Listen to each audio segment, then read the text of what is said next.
歡迎大家今日參加我哋孫中山紀念館主辦嘅講座，題目就係孫館15載講座系列《金堂帝嘅前半生》，由何金堂說起。我哋係康文署娛樂頻道互動加01系列嘅一個節目，希望透過呢個互動，大家嘅互動交流，令大家可以對今日嘅內容作出多啲嘅互動同埋分享。今年係我哋孫中山紀念館成立15週年。咁我哋會一連4季咧舉行4場相關嘅講座。今次係我哋第一場嘅講座。我哋首先就由呢座建築物嘅前世開始講起，即係金堂帝啦。金堂帝就係建於1914年，係當時華商何金堂先生嘅私人住宅嚟嘅。咁今日嘅講者就會將介紹翻何金堂先生嘅生平啦、佢嘅家庭背景啦，同埋作為一個歐亞混血兒家族一員，對20世紀初香港發展嘅貢獻嘅，仲會講下當時金堂帝嘅一啲嘅日常嘅用途啦，就希望反映翻當時究竟上流社會佢哋多姿多彩嘅社交生活嘅。今日我哋好榮幸邀請到何金堂先生嘅外曾孫謝天賜先生為我哋主講嘅。謝天賜先生喺香港出世同埋成長，喺加拿大大學畢業之後咧，回港就從事呢個港澳噴射船嘅業務。1990年代後咧，佢就負責呢個嘅港澳直升機嘅服務。2005年就開辦咗港聯航空公司，即係今日嘅香港快運。2006年就退咗休，積極就從事呢個嘅研究同埋保存何家家族嘅歷史嘅。今日我哋仲有一位特別嘉賓，佢就係香港歷史博物館前總館長丁新豹教授。唔講唔知，原來謝天賜先生同埋丁新豹教授係中學同學嚟嘅。咁兩位老同學相聚，相信都會有好多嘅話題可以同大家分享嘅。咁今日嘅講座咧，我首先就由謝天賜先生同埋丁新豹教授去做講解啦。跟住我有我哋嘅問答環節，阿謝天賜先生就會解答大家嘅問題嘅。咁成個活動大約5點鐘就結束嘅。咁如果喺講座期間，大家有對呢今日嘅題目同埋嘅內容有啲乜嘢嘅問題咧，歡迎隨時留言俾我哋。我哋會喺問答時間盡量回答嘅。事不宜遲啦，我哋將以下時間交俾謝天賜先生同埋丁新豹教授啊。2003年就忽然間睇報紙搭晒棚，咁我哋好驚，我哋拆咗個 building。咁我哋就訪問下啲親戚，講翻個 story 出嚟啦。咁所以就係即係當時就做咗呢本書，呢本就即係喺 family circle 冇賣出街嘅，就講何金堂個 history 同埋講呢個 building 當係一個紀念。咁啊做咗呢本書，咁就新美政府就話不如做中山博物館啦。咁我哋拍手掌啦。咁啊多得阿丁博士幫手。咁我就叫啲親戚翻嚟將即係嗰啲 artifacts 啊、嗰啲燈啊、地氈啊，有乜嘢可以拎翻嚟就當為一個保存啦。因為呢個都係有歷史嘅價值啦。咁或者我而家開始啦，好唔好啊？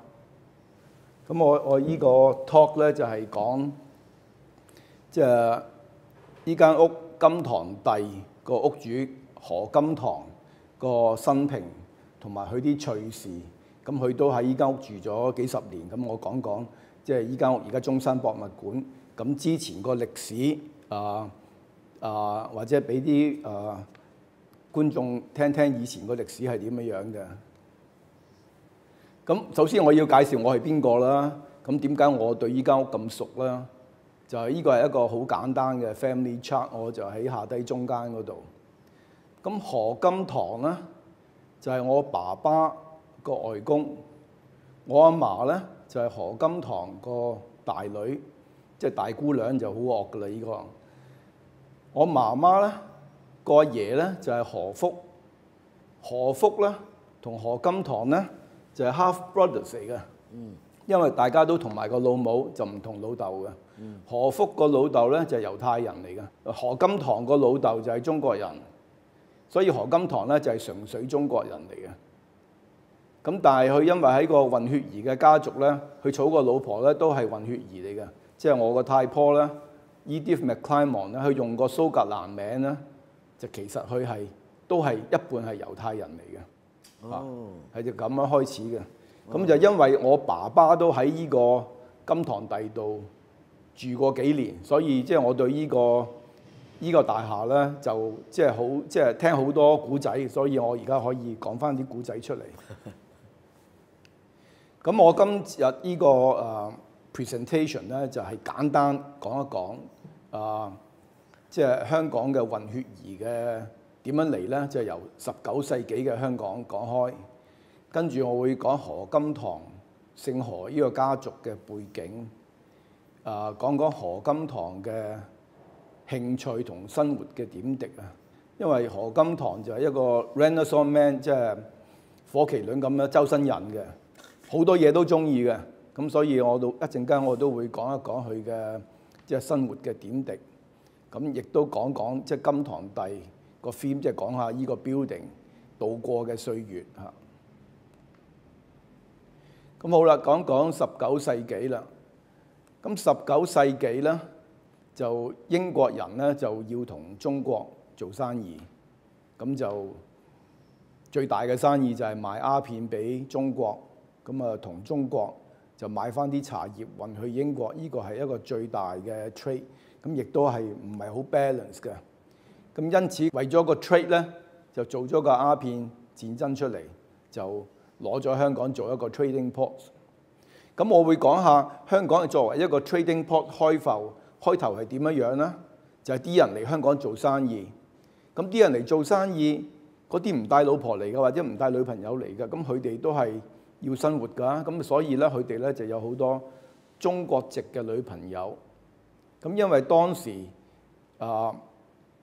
即係唔同種族啊就冇乜通婚嘅，嗰陣唔興嘅，咁所以咧就好多中國嗰啲人咧就做咗所謂女朋友或者叫做 protected woman， 就其實係俾啲外國人包起嘅女人，咁亦都生落下一代嗰啲混血人士咧，我哋叫 Eurasians 或者歐亞裔人士。咁鴉片戰爭咧就係因為英國人賣俾中國嘅鴉片咧，就即係為咗鴉片嘅爭執啦，就打咗場仗，就即係清廷就要割讓咗香港俾英國，作為一個英國嘅殖民地。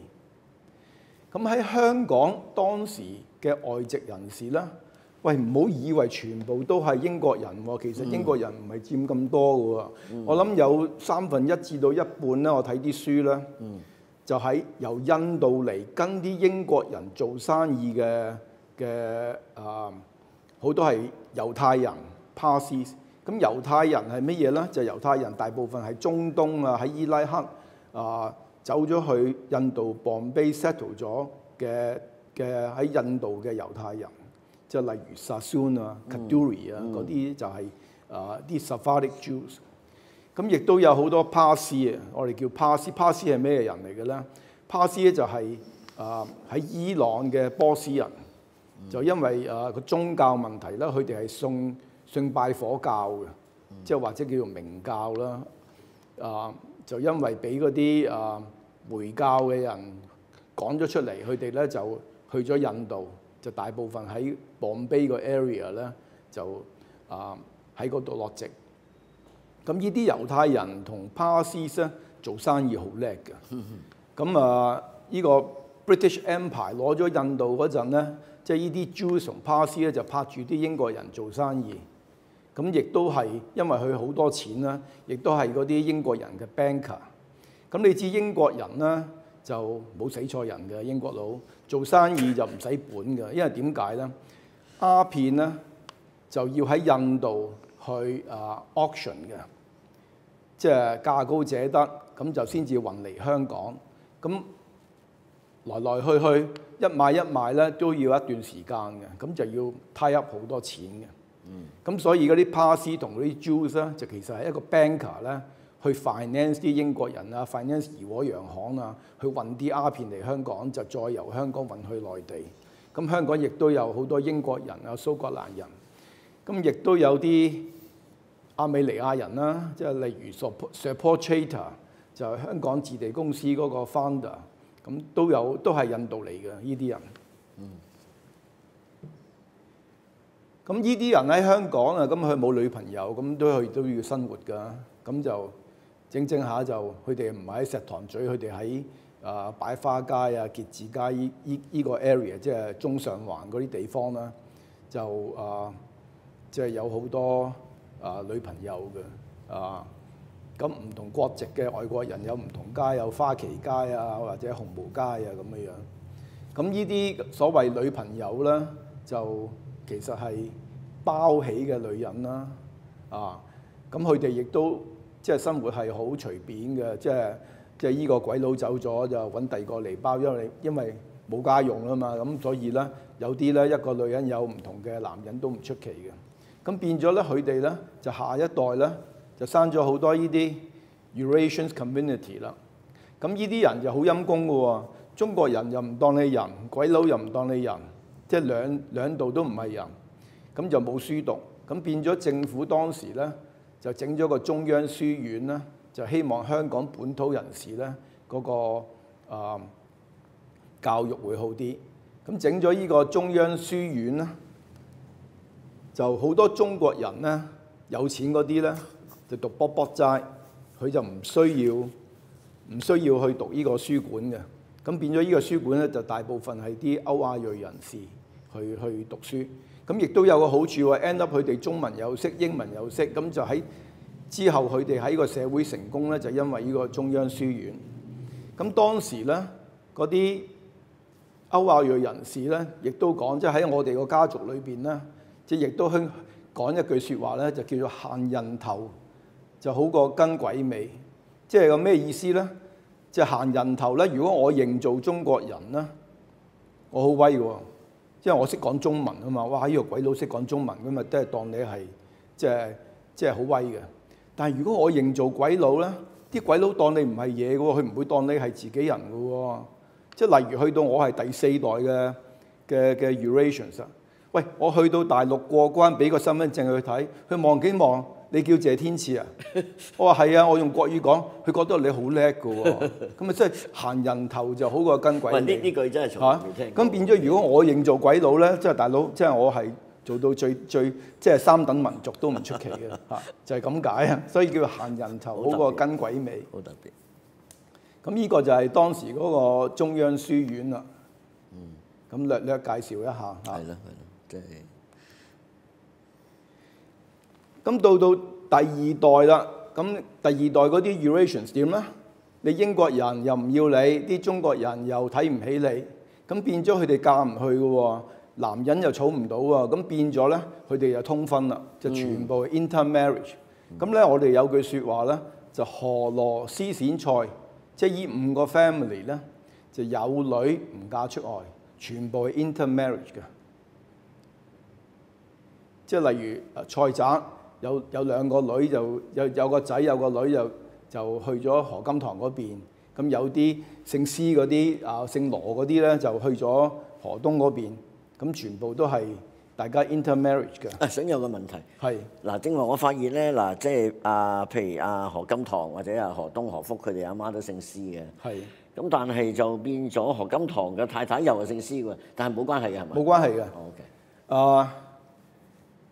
何金堂個太太咧就一段古嘅，佢個英文姓咧就 McClymont， 係佢個細佬就成個英國鬼咁嘅樣嘅。哦，咁但係我個太婆咧，我記得咧就成個帕斯啊咁嘅樣嘅，即係好似中東人咁嘅樣。哦，係先。咁其實我哋做啲 DNA test 咧，原來佢一半係猶太人，就冇啲英國嘅血統嘅。哦，咁但係佢嗰個斯咧。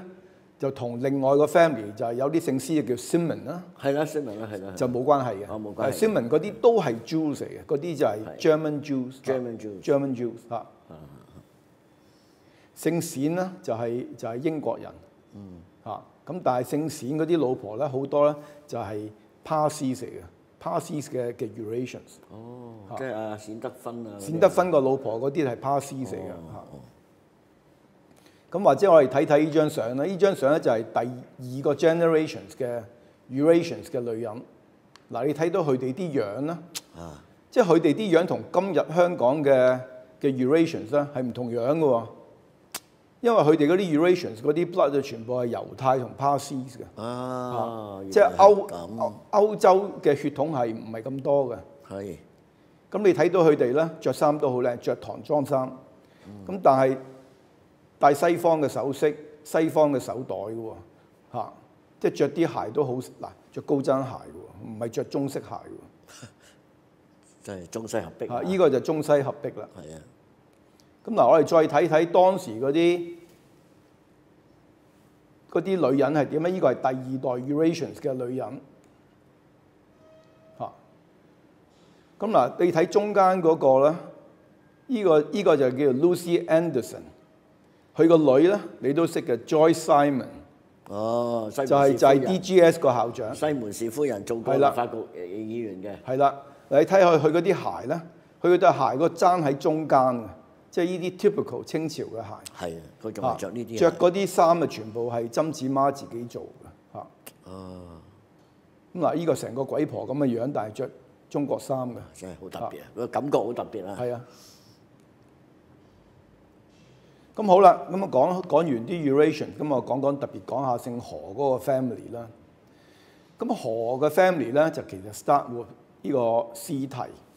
司提係咩人咧？咁你何鴻燊成日話自己係咩人咧？自己係保安人，其實係唔啱嘅喎。我哋冇保安嘅血統嘅喎，即係我哋何家嘅中國血統咧，就係上海落嚟嘅，因為司提咧就係崇明島嘅人嚟嘅，係崇明島咧就老豆老母咧就賭錢，賭得好緊要啦，就冇錢就賣咗個女落嚟香港，有個家姐就嫁咗去蘇州，姓祝嘅，係姓祝嘅。咁呢個司士落到嚟香港咧，就做咗 Bosman 一個喺荷蘭嚟嘅猶太人嘅 protected woman。咁啊生咗幾個，生咗何東，生咗何福。咁到新尾佢離開香港去做生意啦，咁冇家用啦，咁變咗司提咧，又都要揾第二個男人咧，就生咗何金堂。何金堂就係中國人嚟㗎。咁但係點解何東同何福都姓何咧？嗱，因為點解咧？你個老豆就 Bosman 亦都冇個中國姓啦。咁何咧，因為佢荷蘭嚟咧，就所以叫姓何。咁你喺司提嗰個墓咧，喺超遠墳場個墓咧，亦都有 Bosman 嘅衣冠冢嘅。係，佢有個何氏文啊嘛。就叫做何氏文，個何就咁樣嚟。咁我媽媽同我講個何點嚟咧，就係荷蘭人。荷蘭佢都唔知道個老豆係猶太人，總之以為係荷蘭人。咁呢個司提就1896年死嘅。咁當時死就何東已經揾到錢咁啊，所以就即係畫個 portrait 俾個阿媽啦。咁呢張相咧就係1884年啦，就何東有個細佬咧，就何啟佳咧去英國讀書。1884年咧，就何福就已經結咗婚，生咗第一個仔，嗰個細佬哥就何榮啦。哦，就係何榮。我個阿嫲咧就第二個啦。我阿嫲咧係1887年出世嘅。就當時何金堂喺呢張相咧都未結婚，着西裝嗰個咧就係個細佬去咗英國讀書，就認咗做中國人，所以用個英文名叫做 Walter Bosman。咁呢張相咧就係1884年嘅 family group photos。咁啊，大佬就何東啦，咁啊成個外國人咁嘅樣，但係着中國衫嘅。呢個就何福啦，我媽媽個阿爺啦，亦都係何鴻燊個阿爺何福。咁呢個就係我爸爸個外公何金堂。咁好啦，咁點解佢哋咁多銀紙咧？就全部係由買辦起家。點解買辦起家咧？就因為你識英文，識英文咧，你就有機會即係同啲外國人做中間人。咁點解要買辦咧？就因為啲外國嘅洋行喺香港做生意啦。佢要賣啲貨俾香港嘅商人、中國商人，咁但係大家信唔過嗰啲錢冇擔保嘅喎，咁就要有啲買辦啦。咁譬如中國需要啲乜嘢英國嘅貨物咧，就個買辦落 order，就揸啲喺英國運啲貨嚟，就運咗啲貨嚟咧，佢就要負責賣俾內地。咁其實咧就呢個買辦係 agent 嚟。佢亦都即係 link capital 出嚟，所以即係中間左右都要賺，咁咪所以咪賺咗咁多錢啦嚇。咁何家咧第二代咧就有人指啦，咁所以何福咧都 send 咗幾個細佬哥去英國讀書即係我外公何世光咧，坐喺最右邊嗰個咧，都去過英國讀書喎。咁但係有錢仔敗家仔咧，就冇一個讀得成，係何福唯一一個仔叫做何全咧，就做咗醫生翻嚟。姓羅嗰啲冇咁多錢咧，就乖啊。羅文錦、羅文慧嗰啲，翻嚟咪做律師咯，好叻啊！所以好第一㗎，咪好成功咯。係啊，即係我聽到咧，就羅文錦當時係細過我外公嘅，所有啲 pocket money 咧，就係羅長少叫何光，你幫我照顧個仔啦，就全部俾佢食晒嘅。所以啲個家族咧好多糾紛咧，由細已經開始啊，大蝦細就係咁樣開始嘅，幾代嘅。咁當時第二代咧何家咧喺香港算係好 powerful，怡和洋行、匯豐銀行、有利銀行，有利都係一個發鈔銀行嚟嘅，沙宣洋行全部買板佢哋包晒嘅，所以就咁多銀紙嘅。咁講下何金堂啦，何金堂咧就40幾歲就退休喎，佢係一個好識嘆嘅人。咁後生啊？係啊。佢唔使做啦，佢收租已經夠啦，收股息。哇！真係佢係一個好識嘆嘅人嚟嘅。佢唔同何東就好慳啊，成日計數，成日要做生意。咁有咩用啫？你揾咁多銀紙帶唔去㗎。冇錯。到第三代咪散晒咯。係咪先？所以就係錢就要使嘅，真係唔好留俾下一代。何金堂真係好。何金堂就識嘆啦。好識嘆。咁佢個妻子就儲咗個 Eurasian， 佢有12個妾侍，咁出邊啲人講話幾十個妾侍係錯嘅，係12個妾侍，12個妾侍，因為第一個大婆啦，第二個叫二奶啊，冇錯，冇一奶㗎，咁到第13個就咪叫12奶咯，就咁樣嚟嘅，唔係叫13奶，第12個妾侍就叫13奶，冇錯，咁呢啲啊統計佢有幾多個仔幾多個女，出邊嗰啲唔計啦。佢唔係一齊住嘅。嗱，咁我呢度我講啦，好唔好講啊？呢個就精彩啲嘅。咁呢個就係我太婆 McClymont， 其實佢就係亦都係一半猶太人嚟嘅。咁最先咧，何金堂咧就喺呢個金堂第呢個西啦，西摩道7號就起咗3間 townhouse 黐住嘅。咁當時佢已經有大婆、二奶同三奶一齊住嘅喎。二奶、三奶咧係斟茶入正宮嘅喎。咁以前咧，即係我啲姑姐細個有病啦，係嗰啲二婆三婆湊佢哋嘅喎，即係二奶三奶當工人咁使嘅。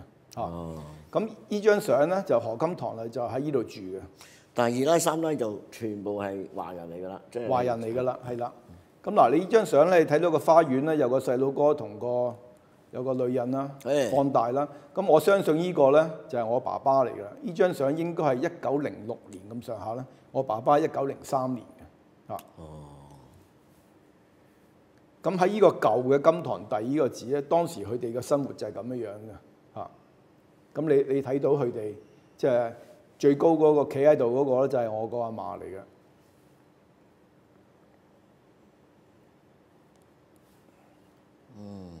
咁1914年先至起金堂第，咁其實金堂第唔係1914年起好嘅。我姑姐講，因為嗰時打第一次世界大戰，咁好多物資都嚟唔到香港，咁其實係1916年先至開始入嚟住嘅。咁我最記得我個姑姐同我講啦，金堂第開幕嗰陣咧，喺嗰個前邊嗰個廣場嗰度咧，就要搭個棚做大戲。就唔俾細佬哥去嘅，點解咧？做大戲俾啲鬼睇啊！明白。即係安定咗啲鬼，佢先至入去住。咁呢個係佢哋嘅傳統嚟嘅。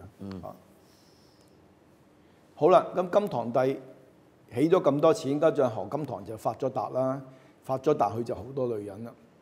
咁開始有4奶、5奶、6奶啦。咁金堂第唔夠住噶嘛？咁就喺江德道買咗幅地，有2間舊屋喺度嘅。咁就將佢嗰啲阿奶就擺晒喺呢度。呢個即係依家大概邊度到啊？而家嘅 Conway Mansion。康威，就係嗰度，好深嘅。咁所以我哋叫咗金堂第咧就叫做大屋，依間咧就叫做細屋，啲妾侍就去晒細屋嘅。嗱，個景好靚喎，望落嚟成個海景睇晒嘅。係喎。嗱，我有兩張相啦，就呢張相咧就係大屋成個 family 就去細屋度影相嘅。咁何金堂亦都好中意種花，好多菊花喎。咁成個花園種咗好多菊花嘅，全部菊花嚟㗎。係啊。咁啊，企喺最左邊嗰個白衫嗰個男仔咧，嗰個就係我爸爸啦。同一個 location 咧，呢啲咧就係細屋個 family 啦。咁你大屋細屋都係成個家庭咧喺同一個 location 影相，咁你都可以即係感覺到咧當時大屋同細屋嗰個關係係好好嘅。即係雖然何金堂有咁多個妾侍咧，何金堂個家教咧一流，啲女人冇得爭風呷醋，全部 under control。所以咁多個阿奶咧係同埋一間屋，唔係話每人一間屋嘅。咁所以即係何金堂唔需要晚晚唔同地方啦嘛，即係佢方便啲。咁我講下咁啊，當時咁你間屋咁大，咁多個細佬哥，你啲生活係點樣咧？當時就已經去退休啦，就靠收租、收股息去養日神。咁何金堂有個仔咧，就何世康咧，就個阿媽係妾侍嚟嘅，就負責當家。咁咩叫當家咧？當家咧就去收租，收租咧就去每一個人每一個月咧就出糧，每個 allowance 幾多，每個拉幾多錢，就當家由佢發放。咁何金堂係好精嘅喎，咁呢個仔會唔會打斧頭嘅？係咯。佢咧就揾阿二奶咧就做管家，一個當家一個管家。咩叫管家咧？二奶咧就唔識字嘅，所以就好多嘢唔識，但佢識學是非喎，佢識學是非俾老爺。咁咪得咯。邊個阿奶唔聽話，咁咪夠啦。邊個仔唔聽話，老爺就會吩咐啦。所以何金堂嗰12個阿奶咧，好似有2個阿奶咧都離開咗嘅。即係終於係即係離開咗嘅。唔聽話，有男朋友啊，咪踢走咯。個4奶咪踢咗去上海咯。所以喺個河莊咧，有幾個阿奶嘅墳墓咧係下低冇料到嘅，冇葬喺河莊。但係就有個寫咗喺樹。即係何金堂咧係家教好嚴，邊個阿奶唔聽話咧走。但係嗰啲阿奶係咩人嚟嘅咧？有冇研究過？阿奶大部分都係石塘咀嗰啲啦，都係石塘咀。咁但係到最拉尾個13奶咧就巴閉啲，就戲子嚟嘅。就喺廣州省城做戲子。喺省城做戲嘅。因為何金堂自己都識做戲。係啊，佢自己係中意做戲啊嘛。係啊。咁啊，除咗啲阿奶咧，咁我就講下呢個，個個都好有興趣啦。咁何金堂都好多女朋友嘅喎。點樣多女朋友咧？你講講細屋啦。咁細屋咧，嗰啲阿奶咧就有妹仔服侍嘅。咁但係有啲妹仔咧，就有工人服侍個妹仔嘅喎。咁個妹仔同老爺好老友記嘅，咁咪有妹仔有工人服侍咯。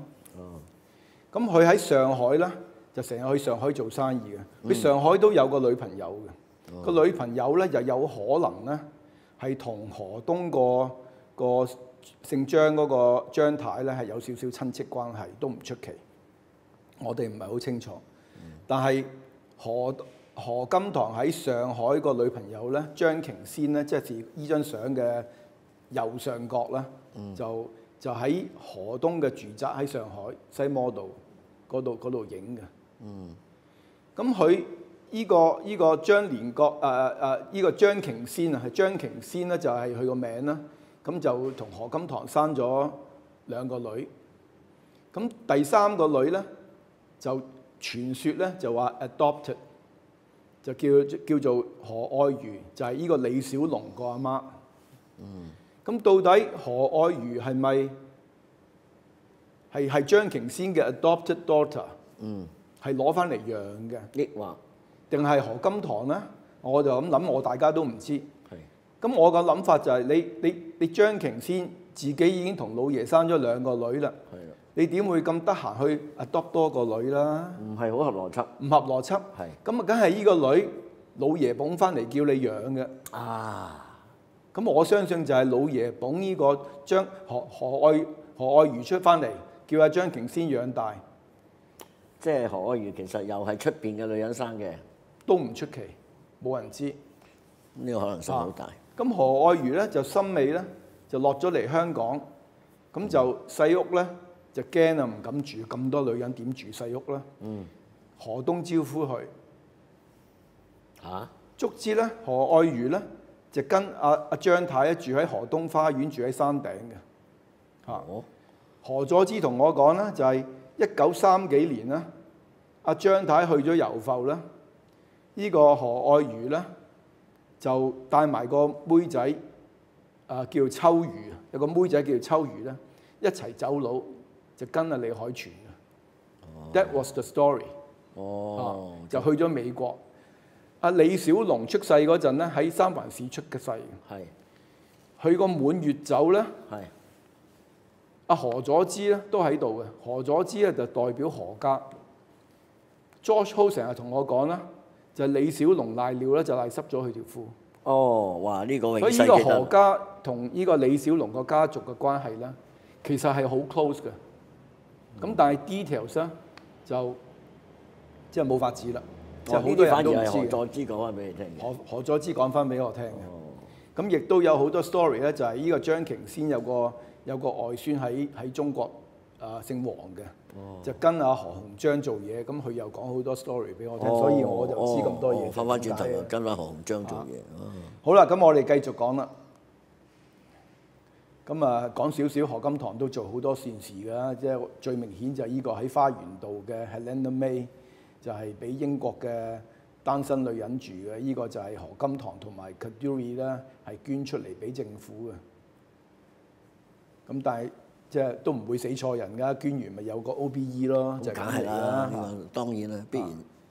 咁就聖約翰救傷隊咧，都係何金堂introduce 嚟香港嘅。咁當然有錢佬梗係喺保良局啦，東華呢啲就唔走得啦，實有份㗎啦。咁好啦，即係善事就講完啦。咁我哋講下呢個孫中山博物館，咁何金堂同孫中山有咩關係咧？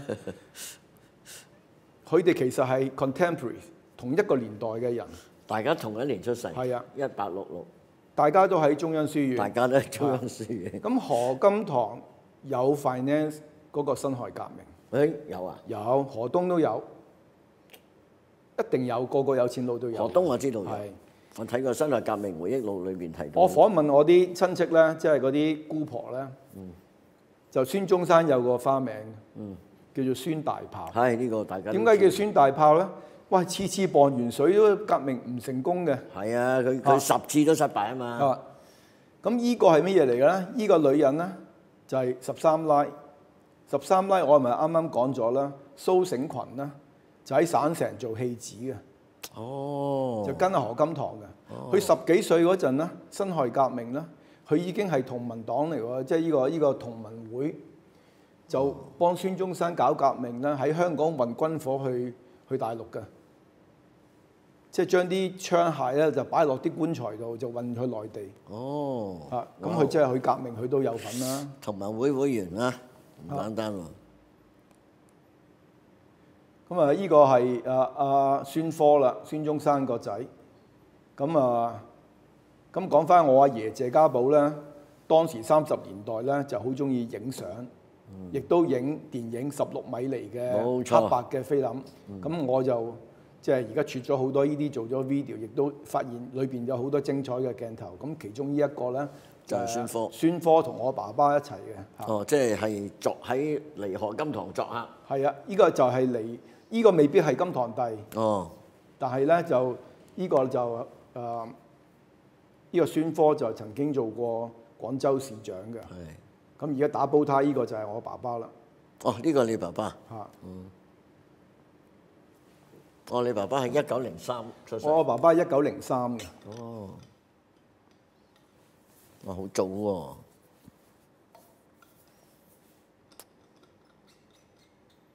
呢個係我爺啦嚇，謝家寶啦。有個花園咁樣樣喎，好似啊，咁啊，講講姓何咧，即係同中國嘅 politics 咧都有關係嘅。即係有錢佬有錢就要有權噶嘛，咁所以政治上都要有啲地位。咁呢一張咧就係何東嘅任命咧，就做名譽顧問，即係中華民國。就簽名嗰個係邊個嚟嘅咧？就黎元洪啦，即係曾經做過中華民國嘅總統嘅。佢係繼袁世凱之後做總統嘅。啊，呢張嘢 keep 喺邊度嚟？呢張相咧，呢張相咧就係何鴻章 keep 住嘅。咁我有機會同佢影咗個 copy。哇，好珍貴喎呢張嘢。即係其實呢類咁嘅文獻咧，就係我哋一直都希望可以揾到。嗱，即係呢度我想講幾句啦。因為何東咧，其實佢係好有錢啦嚇，咁所以咧其實佢係可以講係因為嗰年代我哋中國嘅政局非常之混亂啦。咁我哋有北洋政府，咁啊南邊咧就孫中山亦都係曾經先後建立過3次喺廣州建立政權啦。咁但係孫中山所建立嘅政權其實好弱嘅。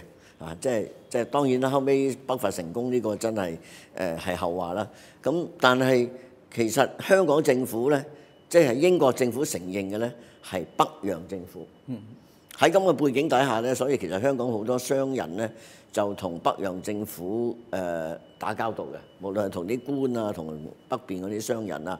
因為我哋睇嗰陣時睇翻東華三院嘅歷史嘅時候咧，就睇到好多嗰個年代東華嘅主席好、總理好，其實同北洋政府裏邊一啲官咧係有千絲萬縷嘅關係。所以我哋睇到咧，嗱何東咧，嗱一方面我哋正話睇到啦，佢咧就係捐錢去革命。咁我睇過《辛亥革命回憶錄》提到咧，就係其實佢本來就冇捐錢嘅，但係佢喺同盟會最艱難嘅時候、最需要一筆錢嘅時候，何東就捐咗錢啊！咁所以咧就可以講係救佢哋一命啦咁樣樣。咁但係到中華民國成立咗之後，我哋知道孫中山先生即係做咗一個好短嘅時間臨時大總統之後咧，就將個位讓咗俾袁世凱，所以咧就我哋跟住嗰個目光就要睇翻去即係北京嘅政府啦，就係呢個袁世凱。咁袁世凱喺1916年咧就過咗身，過咗身之後咧就輪到黎元洪做過一段時間。咁所以我哋會睇到咧就係何東咧係即係被呢個黎元洪咧係委任為呢個係即係其實呢個係中華民國政府嘅一個名譽顧問。何東真係好厲害，佢一方面係呢度嘅名譽顧問，另外一方面香港嗰方面咧佢又封為爵士嚇，所以睇佢係即係可以講係一個八面玲瓏嘅人啊！即係我哋從呢一個可以睇到，同埋佢去到1920幾年嘅時候咧，亦都係召集過一次圓桌會議，係邀請好幾個軍閥一齊參加，就希望係透過和平嘅方式解決中國嘅問題。咁呢個好有意思㗎！你睇見何東呢個人真係好有政治嘅嗰種觸覺。咁何東係一個商人啦，咁商人咧就唔會買單邊嘅，咁啊梗係會買兩邊嘅，所以北洋政府又討好，英國政府又討好。冇錯。咁去到個仔何世禮啦，就做咗軍人。咁軍人翻嚟咧，佢又唔敢投靠共產黨，又唔敢投靠國民黨。要買兩邊噶嘛？冇錯。咁啊投靠張作霖。係啦。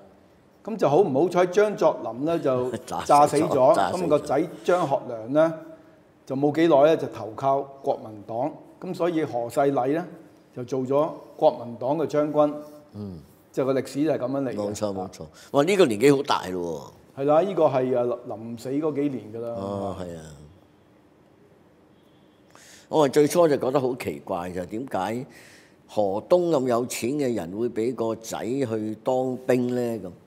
但係你諗翻嗰個時候，中國最有權力嘅就係軍人，所以何東係好精嘅，即係佢覺得咧有錢咧，你冇權。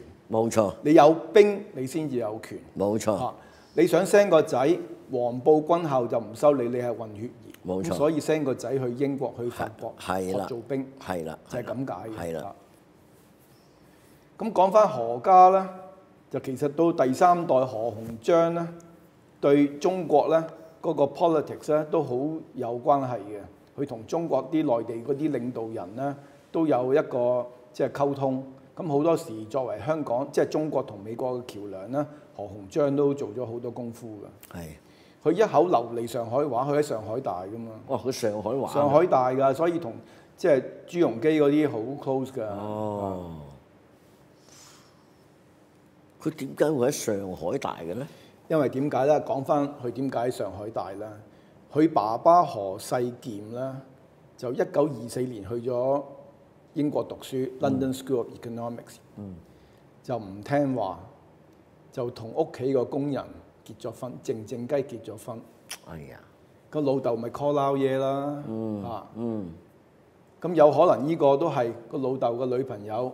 哦呀，咁啊更加啦，更加弊。所以翻到嚟香港咧，就已經係唔俾佢喺紅磡住嘅，即係佢喺九龍塘住嘅。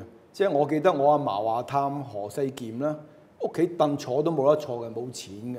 哎呀，何鴻章係佢嘅大仔啊！何鴻章出世，你估喺邊度出世啊？西營盤醫院出世嘅。哎呀，係咁樣樣嘅。咁好啦。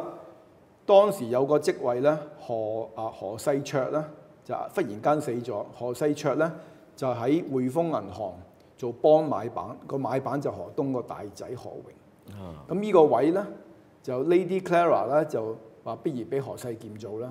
咁何世儉入咗 Hong Kong Bank 咧，就做幫買辦。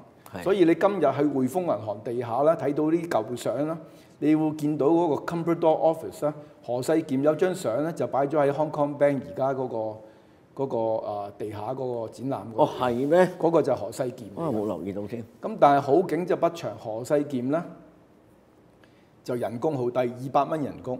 所以咧，你做買辦你要揾錢，你要自己去揾。對。佢就賭外匯，賭外匯就輸咗好多錢。哎呀！就要何東打救，因為何東做擔保啊嘛。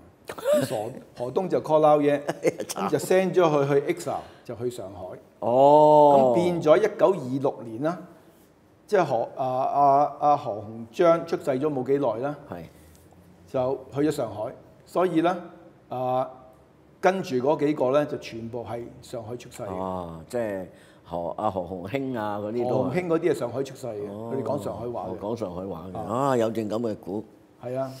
咁好啦，我又講翻正題啦。咁何金堂咧就火麒麟好多條癮嘅，佢又中意影相啦，佢中意唱大戲啦，又學中醫啦，又睇風水啦，又中意跑馬啦，又亦都好多公益活動啦。嗱，講下影相啦，呢張相就係我個阿嫲即係何金堂個大女。當時佢都未嫁喎，點解我話佢未嫁咧？你留意啊，佢嗰隻髻咧係側邊嘅。咁當時個規矩就即係我媽媽同我講啦，就女人未嫁咧，就梳髻就唔可以梳喺後邊嘅，嫁咗先至可以梳喺後邊嘅。咁呢張相咧就 most likely 大約係1900咁上下啦，就120年前，就呢張相係未嫁嘅。咁何金堂影啊？點解話何金堂影咧？你睇翻個相紙下低啦。就有寫住何金堂 Amateur Photographer。哇！真係犀利。業餘攝影師。真係犀利。就佢自己印出嚟嘅。咁啊，講下做大戲啦。佢就好中意做大戲嘅，好多籌款嘅大戲啦。何金堂都做嘅，所以最後嗰個拉咧都係戲子嚟嘅。咁呢張係一張紀念相啦，就係何金堂送俾何東個太太嘅，所以寫住五叔。金堂係五叔。係啊，咁佢又好中意跑馬，佢亦都養好一隻馬嘅，所以二次大戰日本人控制香港嗰陣咧，何金堂有段時間咧係做咗馬會個即係個主席嘅。咁但係因為佢驚得罪英國人啦，所以做個馬會主席啦。就做咗好短時間。咁何金堂都好精嘅，即係唔想得罪即係你知將來邊個係事頭你都唔知㗎嘛嗰個年代。所以何東就正啦。日本人嚟之前咧，佢收到風，即刻 overnight 走咗去。佢係咪真係收到風咧？真係收到風，呢個係 George Ho 同我講嘅。哦，因為佢有個女朋友咧，就喺國羅士打行。個女朋友咧就好熟嗰啲日本人嘅。日本人話佢聽，過幾日我哋打香港㗎啦。咁何東漏夜走咗去澳門嘅。佢一個人走咗去喎。係啊，但佢好似啱唔知金婚定乜嘢。金婚之後冇幾多日就走咗去啦。所有親戚啊翻晒嚟，佢自己就走咗澳門喎。係啦，好嘢。佢走咗去澳門咪正咯。所以就係日本人打咗香港之後，咪揾阿羅旭和、揾周壽臣出嚟做華人代表咯。羅旭和咪嗨晒咯。咪就嗨晒咯嚇。所以何東就正啦嚇，即係有政治嘅智慧。呢啲叫走得快好世界嘅。咁何金堂亦都同嗰啲戲子啦好熟嘅，呢個係一張報紙嘅華南影業嘅籌款啦。咁我亦都有呢張相 colour 相，咁有晒啲明星。黃曼梨。黃曼梨都喺度。我哋見到黃曼梨通常已經係扮年紀比較大嘅，你未見過佢咁後生嘅樣。林妹妹啦嚇，都係好出名。真係。咁嗱就因為我講開就我爺有好多電影啦，咁所以亦都 record 咗啦。20年代、30年代其實係20年代係最繁華嘅生活，因為30年代都開始 depression。咁呢啲係20年代、30年代嘅電影啦。咁我第一個會播咧就係講何金堂即係嘅生活嘅。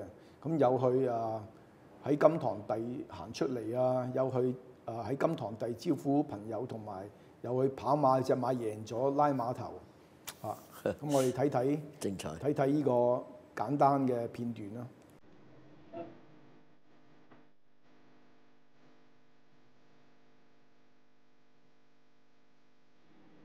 哇，好型啊！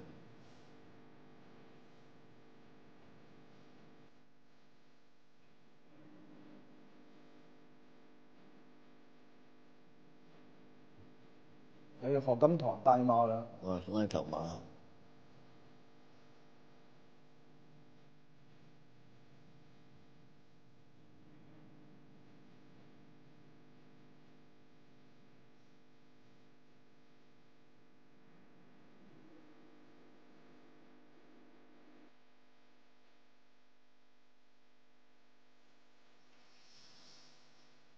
哦，係。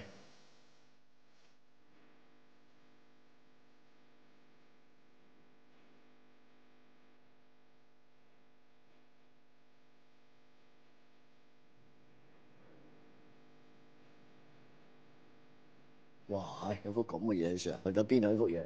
呢幅嘢唔知啦嚇。第二個片段咧就係講拜年嘅。咁其實個片段咧係睇到啲何家嘅親戚嚟謝家寶屋企拜年。咁我哋留意佢哋嘅衣着啊，即係男人有着西裝戴帽，咁亦都有着唐裝戴西方嘅帽。啲女人係着唐裝，但係咧就拎西方嘅手袋同埋戴明㗎。好架勢喎！咁我哋睇睇呢個片段啦嚇。真係架勢。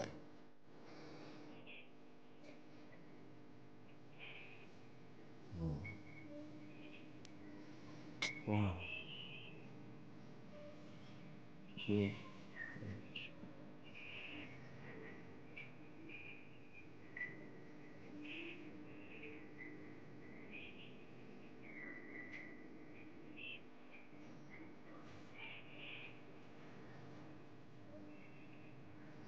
政府嘅，知唔知係邊一年嘅？1930咁上下啦，30、31啦。呢個係另外一個 occasion。都會。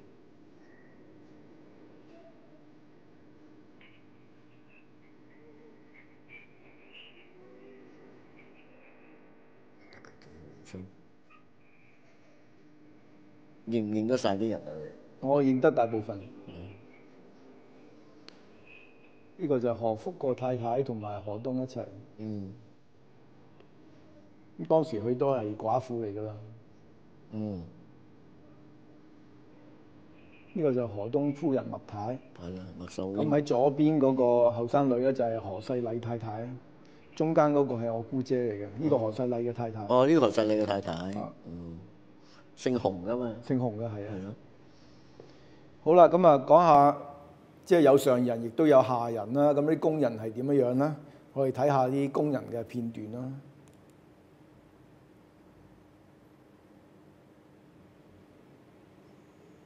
坐轎啦！呢度我阿嫲坐轎。哇！由女人嚟到擔啊！哇！抬轎啊，好似客家婆咁啊！哇！喺新界添喎。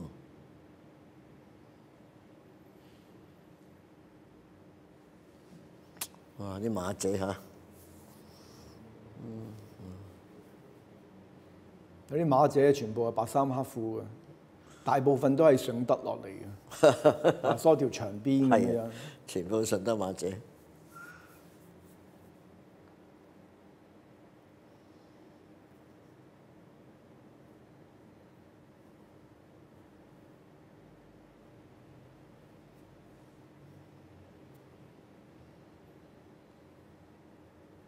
呢個好後生喎。哇！仲有啲男人喺度喎，有啲可能花王啊之類啊。哇！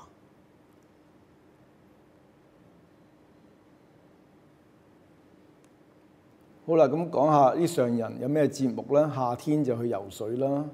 咁夏天游水多數去淺水灣，而淺水灣咧就差唔多每一個家庭咧都會有一個用竹搭嘅棚，就係當係自己個竇喺嗰度換衫，嗰度食嘢咁樣嘅。咁嗱，你睇到佢哋當時啲泳衣咧係好特別嘅，啲女人泳衣啊包晒，男人泳衣咧就有上身嘅。咁嗱，我哋睇睇佢哋游水嘅片段咯。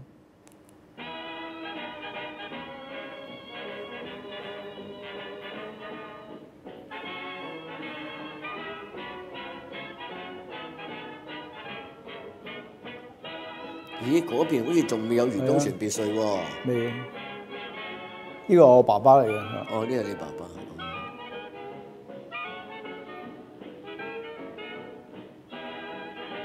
嗰陣未有漁東船嘅別墅。係咯，就係嗰邊仲未見到漁東船別墅。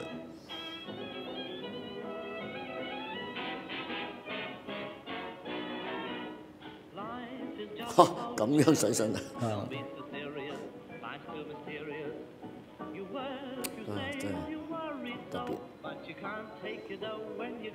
真係開心。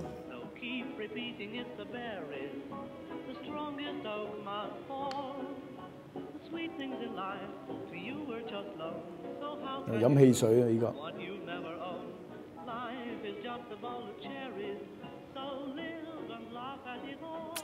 真係，即係有錢就有得 happy 噶啦。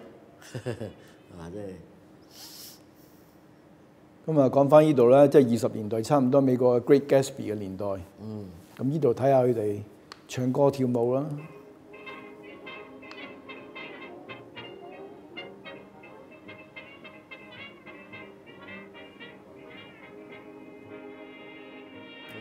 鋼琴喺度啊！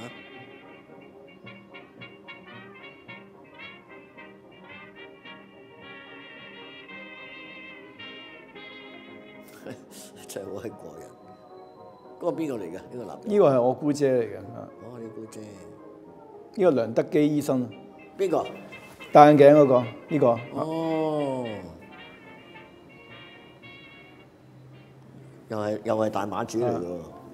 呢幾個就係施慧賢大律師嘅家姐嚟嘅。哦，阿 Swing 嘅家姐。係啊，呢啲喺上海 Eurasian 嚟嘅。哦。哇，好靚啊！哦，施慧賢嘅家姐。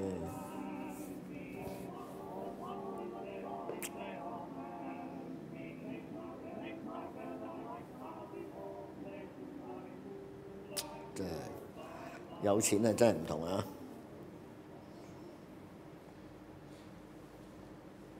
咁呢個我哋睇一睇，即係當時即係請啲朋友食餐係點啦。李宗仁喎。呢個咧就係李宗仁啊，同埋啊白崇禧啊，阿陳年伯喺去山頂嗰度請客嘅。哦，陳年伯住喺山頂㗎。係啊，呢間就係陳年伯嘅屋企嚟㗎。哦。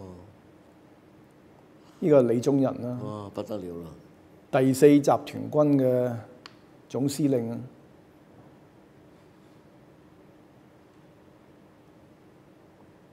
李宗仁、白崇禧，呢個就係阿白先勇嘅爸爸啦。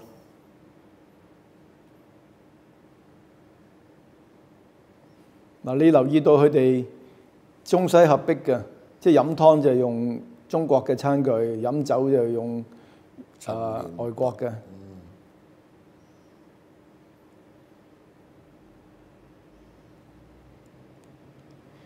嗱，咁當時請客食咩嘢咧？就呢個係一個1920幾年啦，我阿爺屋企請客。咁當時請客好巴閉嘅，喺塊布度印晒個 menu， 印晒有邊幾個喺度。咁嗱，我哋睇睇佢有咩食咯。食嘢就唔係好巴閉嘅喎。shark fin 即係魚翅啦，食雞啦，春雞、雞翼啦，鴨同雲南火腿啦，雪耳蝦啦，係喎，山水啦，山水釀白鴿啦，chicken 啦 ，garoupa 啦 ，noodles 啦，食呢啲咁嘅嘢嘅，都唔錯啊！都唔錯啦！呢個1928年啦，嚟睇睇食咩嘢啊？幾巴閉啊！呢班人 stuffed lobster、partridge broth 即係鷓鴣湯啦。鷓鴣湯啊，咁呢個 potato foie gras in aspic 係乜嘢咧？哇！呢個係差唔多係啲鹹啫喱，裏邊有啲火腿，有啲鵝肝醬喺度嘅。係啦，有法瓜喺度。但係特別啲，你睇下個 dessert 係咩 dessert？ 食 jam omelette。咁得意嘅。咁得意喎！依家冇啲咁嘅冇咁嘅咩嘅喎，omelette都幾 heavy 喎。係啊。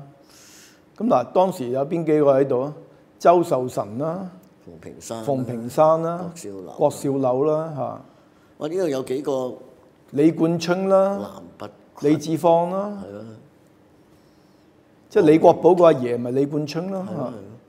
黃潤堂，我哋同我哋屋企有啲親戚關係嘅。嚇。幾個姓南嘅喎，南拔群啦，南鳳山。我話聽我阿媽提過南拔群，我唔知係邊個。黃惠伯啦，係啊。咁好啦，或者我哋繼續啦，就講講金堂帝個建築物同埋金堂帝度過嘅歲月啦，即係有起有落啦。咁最先就係我講啦，金堂帝未起之前咧，就何金堂已經擁有呢個物業噶啦，就有3間屋喺度。咁佢就起咗個金堂帝嚇。咁金堂帝佢正話嗰個都係佢起嘅，都係佢嘅，都係佢嘅。係咪佢起我唔知，但係佢喺嗰度住。好似喺一個葡萄牙人嘅手裏邊買翻嚟。係啊，唔出奇，唔出奇。咁金堂帝咧就1914年啦，就寫住1914年，其實係入伙就1918年嘅，1916年 sorry，1916年嘅。係啊，寫住。咁我哋覺得奇怪，點解咁靚間大廈嗰個門口要開喺側邊咁細咁鬼鼠咧？係有段古喎，原來。好多人都問呢個問題。係啊，咁嗱要解答啦。咁我就做 research 嗰陣，2003、2004年啦，就訪問過何金堂個孫何鴻圖。咁呢個係一個 recording 嚟㗎。應該咧呢間樓咧，照阿爸爸咁講咧，嘢就唔係咁嘅款嘅。唔係因為咁嘅，初初以前佢就講呢度大樓梯一條大樓梯咁上呢度啦，是一入就白廳啦，應該係咁嘅。但係阿爺信風水，佢話咧，哇咁樣唔得，個風水佬睇到話你咁樣沖開嗰間屋咧，好慘啊，沖散晒㗎啦佢話，因為佢話嗰下底有條斜路啊嘛，下巴天街啊嘛，下巴天街沖上嚟啊嘛，咁佢話收唔掂，佢咧就要佢開個車門側邊個門口。喺側邊嚟嘅門口，而家金堂帝門口或者側邊開門口咧，咁佢咧就要出個嘅職啦，咁就要啲處改咗，嗰陣時又冇得變咗游水池啊，嗰陣時未有。我好奇怪，間屋咁大，以前啲設計好少話喺側邊。係啊，呢度好巧啊，咁似咧，呢度咧變咗車房啦，咁似嗰啲嘢改咗咁啊。咁啊風水佬呃你10年8年，靚唔靚嚇？咁足之何金堂嗰啲錢都冇晒，不過就係喺佢個 lifetime 佢啊享到盡啦嚇。咁都算都靚嘅嚇。咁啊，可以講啲建築咧，都係好宏偉啦。呢啲就係嗰個 balustrade 嗰個欄河啦，嗰啲欄河嗰啲係用金箔嚟鋪嘅，即係使足錢㗎啦。我哋嗰陣時接收咗呢間屋之後咧，咁我哋啲 conservator 就做咗啲研究，就發現佢唔係油金油喎，佢原來係黐金箔㗎喎。係啊，幾骨子啊真係。即係打風都要嚟呢度避㗎，我喺呢度住過幾晚㗎啦。係啊，1960年嗰陣打風。溫帶嗰時啦。係啊，咁嗱，呢啲就係吊燈啦。咁啊，我係同啲親戚就揾到有4盞燈嘅，就揾到2盞，咁個博物館做嗰陣就做咗2盞 replica。係啊。咁其實仲有第3盞嘅，第3盞喺邊度咧？就當時喺河東花園。咁河東花園未拆就變咗唔係咁方便拎翻嚟。咁而家第3盞咧就喺我度。好嘢。第4盞喺邊度就唔知啦。好啊，好極啊！咁當時呢啲地氈咧就係啲波斯地氈，依張就係 original 嘅地氈，亦都而家喺我度嘅。好靚啊！13尺半乘18尺半，好大張嘅。不得了啊！咁啊，當時我靠啲相咧，個 museum 都做咗個 replica，就擺喺白廳2張嘅。冇錯。咁啊，你睇到當時嗰啲裝飾咧，都係個白廳咧，就係我嚟招呼朋友嘅。咁啊，呢啲就係啲即係而家喺我度嘅 porcelain 啦嚇。亦都有即係中國式嘅，呢個係乾隆年代嘅碟嚟嘅嚇。咁我哋睇到啲裝飾係即係認真花好多心思嘅。你睇下，即係超過100年，你睇下啲木都仲係幾靚到不得了。因為所以話何金堂係好捨得使錢嘅人嚟嘅。係啊，佢捨得使，而且佢識使。嗱，丁博士你知啦，你睇下金堂第 compare to 河東花園，冇得比啦，冇得比，真係冇得比，冇得比。我冇即係嗰年代未即係當然未有機會去過紅巷啦。紅巷嘅環境係點我唔知啦。我相信都係麻麻地㗎啦。我諗都係河東係好慳嘅。咁我哋睇翻20年代喺金堂第影嘅相啦，呢個就係我阿嫲。同埋佢個呢個係何金堂個新抱何世傑個太太。嗰件衫我哋而家捐咗俾嗰個 museum。幾靚，真係好靚。右邊呢個就係我阿爺謝家寶啦。我哋咁多相咧，就全部係去影嘅，嗰啲電影都係去影嘅。就左邊啊，就係我爸爸同佢個媽咪同佢啲妹咧，就喺金堂第2個正門嘅。咁呢張就係我阿嫲坐轎啊。咁當時就坐轎係好普遍嘅。咁或者拉車仔啦，坐車啦，即係人力車啦嚇。咁我哋又聽聽宏圖有咩點樣講坐轎啦嚇。坐轎都有段古嘅喎。夫嘅有對轎夫嘅，即係佢哋坐轎嘅，出集都坐轎嘅。咁啊夜晚咧就有架車仔，有架車仔為咩咧？係落石頭咀嘅，石頭咀有花酒啊！嗰啲轎擺邊度？嗰啲轎咧就擺喺屋企裏頭，即係跟住樓下嗰度咧，我話都樓下嗰度，唔係裏頭啊，地牢啊，地牢嗰處。咁即係個轎就喺地牢出入。嗰處有個橫嘅，你而家嗰處有個橫嘅，嗰啲轎就喺嗰處橫嘅就。即係譬如爸爸要轎咁，佢會嗌佢人嘅，佢會抬定啲轎出嚟擠門口啦。咁佢喺門口上轎咪抬佢翻自己隻啦。我哋係坐2等轎啊，2等轎坐咧，呢等轎上邊坐啊，下底啲時候有晾腳嗰度咧，我哋坐嗰度啦。咁啊，爸爸嗰個轎夫梗係叫我哋，大哥起轎啦，咁咪縮起隻腳啦，落轎嚟縮起隻腳啦。舊時係咁嘅嘢嘅。嗰對轎咧就係嗰個2個咧夜晚過嚟拉車仔嘅。點解要2個人拉車仔1個嘅？但係如果你上一條石塘咀嗰條斜路咧，你一個人係冇法子上到嚟嘅。落咧後背脊要放條繩，咁樣後背脊咪拉住佢，等佢滑啲落。上嚟咧要揾個人推，咁佢推翻咗邊度咁就翻嚟啦。啊，即係唔坐汽車嘅。嗰陣時冇汽車，你想坐都冇啦。啊，有陣時阿爺跟尾就有架汽車啫嘛。初嗰陣時冇。咁你去晚晚去石塘咀啊？佢哋好多次都去㗎啦。咁你阿爺帶埋佢哋？我帶埋過去添啦。帶埋你去？仲要着埋長衫馬跑喎，真係。每日着長衫馬跑嘅，咁啊去到咧真係野咁荒啦，成日嗰啲姑娘啊，成日都俾嘢你食啊，有呢樣有嗰樣啊，但係咧死啊，成個好似木頭咁坐到去，真係好遠啊！去過一次都第二次都冇搞我啦。冇搞到 OK 嘅。咁我講過金堂帝都好多即係家具啦，咁呢個我就叫韓新即係donate翻出嚟。咁阿何志平有個 ceremony 俾佢嘅，呢個係2005年。係記憶猶新啊！呢個真係。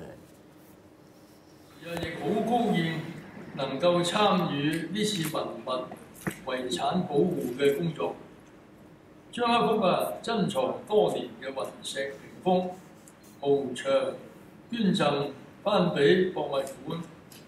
唔講大家都唔知，呢幅屏風原本係金堂帝其中一件家具，輾轉由我收藏，之後仲擺放咗喺葡京酒店大堂，而家可以話物歸原址。咁呢幅雲石咧，就其實個名就叫做蘇武牧羊。咁點解叫蘇武牧羊咧？就係你睇清楚啦，下低呢度咧，左邊咧就似乎好似一個人望住右邊揸住支士的。哦，係有隻羊仔喺度，有棵樹咁樣嚇。哦，咁而家咧就係即係擺咗喺中山博物館裏邊啦。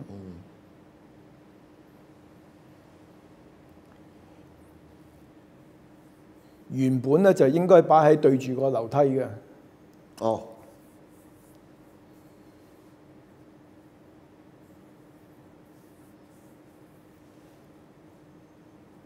嗰陣時有個記者招待會。係啊，即係啊！呢度係蘇武牧羊啦嚇。係你講啊，有啲即係有啲人有啲似。上高呢度咧，左邊咧就有太陽，有隻雀仔，同埋有個漁夫喺隻船度。係喎。咁另外咧最近呢幾年咧就係何世傑個孫啦donate翻嗰個衣櫃出嚟，呢個就係何金堂個仔，佢當時喺結咗婚啦，就喺金堂帝住嘅。咁我講講衣櫃啦，你留意翻呢啲古老大屋啦，係冇入牆櫃嘅，係唔需要入牆櫃，因為間屋咁大咧係有衣櫃嘅。咁通常譬如我阿嫲裝嫁咧都有衣櫃，咁當時嗰個即係嗰啲衣櫃咧係 expect 你 last 成世嘅。咁你而家呢個衣櫃都 last 咗3個 generation 啦，不得了。咁我哋睇睇呢個衣櫃啊，呢個就係何世傑啦。呢個第幾仔啊？第二嘅呢個，即係我阿嫲之後到呢個，即係何金堂個大仔。何金堂個大仔。哦，最大嗰係女。係。何世傑。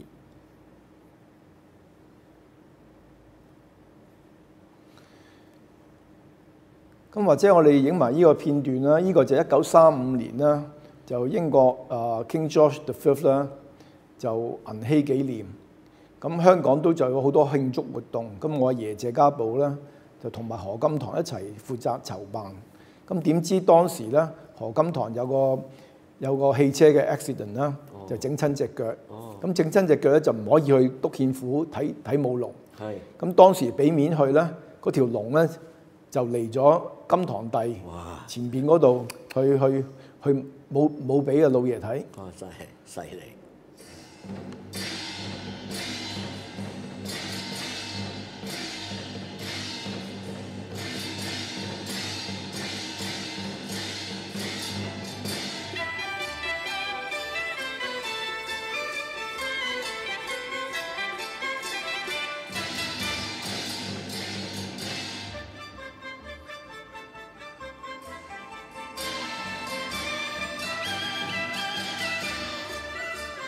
呢個英皇佐治二世就係依家伊麗莎白二世個阿爺啊。係啊，呢度港督府啦。哦，謝家寶就同當時嗰啲政要。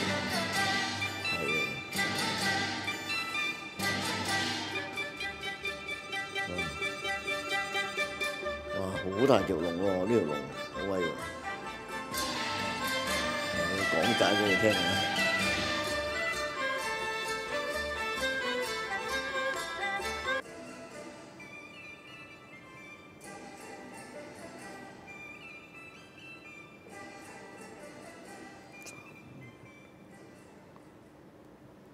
哦，精彩！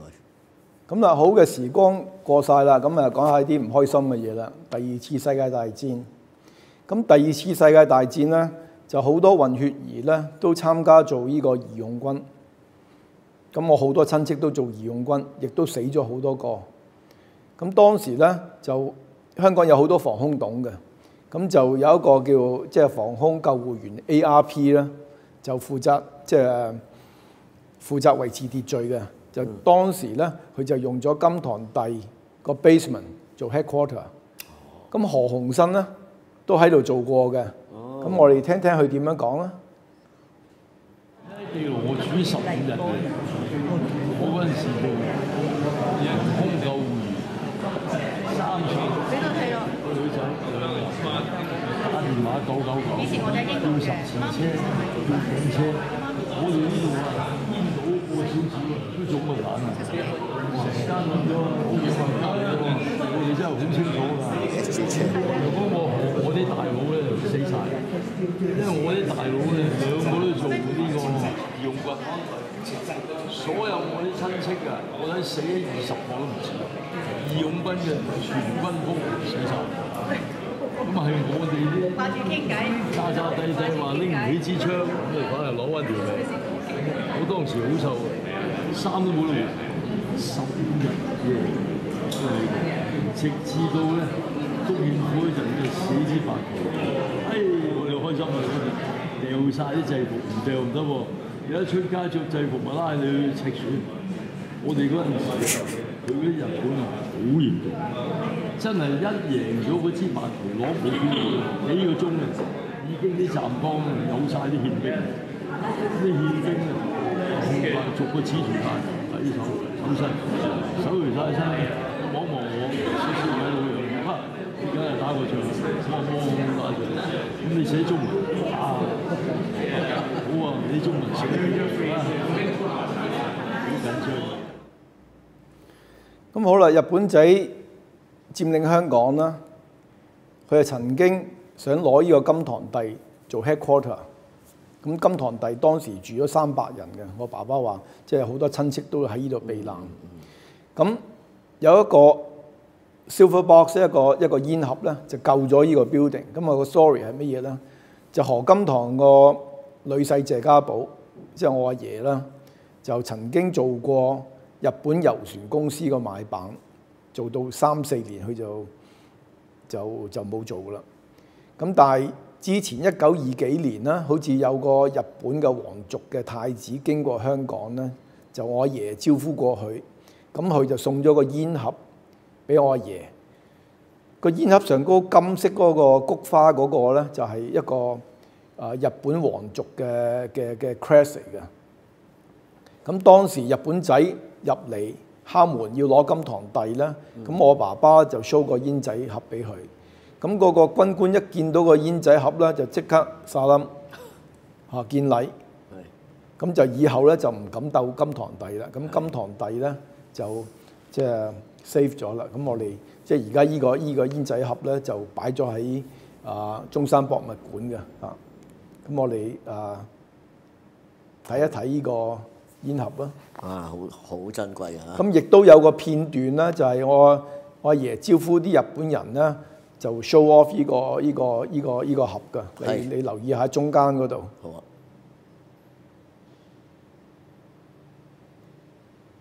係啊，似日本仔啊！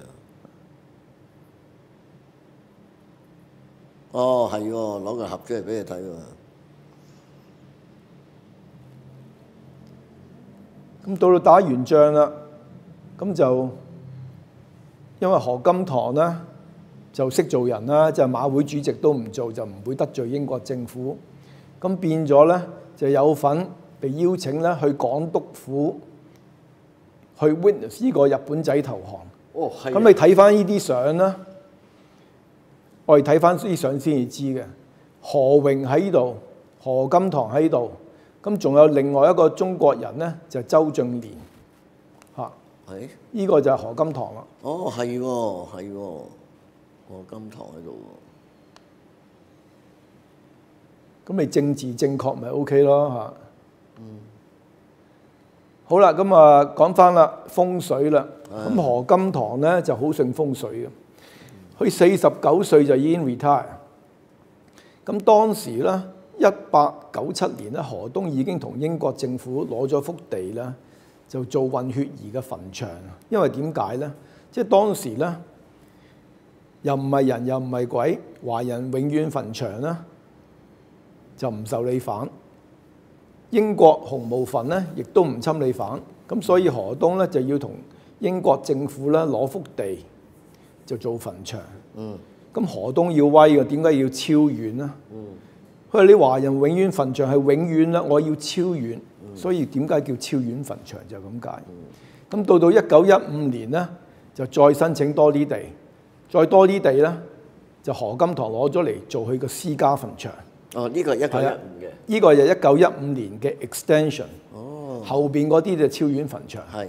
呢個就叫做何莊。係啦，係啦。咁佢1915年40幾歲就已經自己起自己嘅墳地，起咗個 memorial hall，就起咗個花園俾自己種菊花，就起晒墳墓。墳墓再睇清楚咧，就一陣間會 zoom 埋去，就係3層嘅，頂嗰2個就自己同個太太，第2行咧就全部啲阿拉，第3行咧就係啲男丁、啲孫仔孫就喺第3層。咁當時咧，我問啲親戚咧，清明咧就去呢度開 party 嘅，因為冇山拜啊嘛，拜1-2個山啫嘛，咁就去呢度開 party。嗰啲墳墓咧以前就做定晒，就用塊木板釘住寫個壽字嘅。咁何金堂都話啦，第日我死咗唔使做嘢㗎，就擺我落去個窿度得㗎啦，我準備晒㗎啦已經。係啊，真係喺度。咁呢個就1915年，即係喺呢度招呼朋友嗰啲相嚟嘅，直情當呢個係一個 summer home。嗱啲墳墓啊就用木板釘住晒嘅。嗰啲墳墓啲石咧就由上海運落嚟香港嘅，都使好多錢整。哦，上海運落嚟啊！上海運落嚟嘅。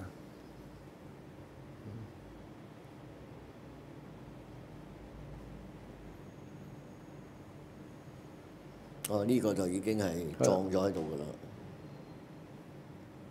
咁好啦，即係到去1950年80幾歲過身，咁佢過身都好巴閉㗎。即係我哋或者簡單睇睇啦。佢嗰個 funeral 就喺金堂第開始嘅，佢喺金堂第死嘅。真係壽終正寢喎。佢40幾歲就已經買咗個棺材嘅喎。原來佢個棺材柳州木咧，就擺咗喺金堂第嘅，就未刨嘅木。但係已經擺咗喺金堂第嘅。已經擺咗喺金堂第㗎啦。因為以前啲人真係有啲咁嘅習慣。咁我哋或者睇少少呢個片段啦。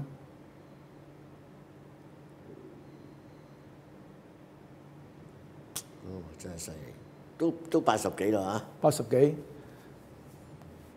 都喺翻正門出。嗱，呢個柳州木嘅棺材。你睇副棺嗰副壽真係唔簡單啊！我記得我太婆死嗰陣咧，我家姐同我講啦，喺聖 John Cathedral 做禮儀嘅，個棺材入到嚟係香嘅，成個 church 都香嘅。真係犀利。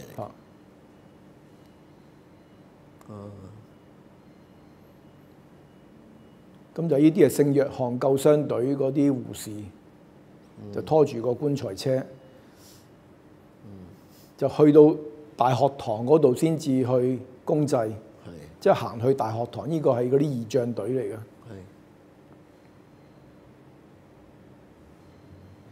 搣孝子賢孫啦，啲仔行先，跟住就啲女新抱同埋啲孫。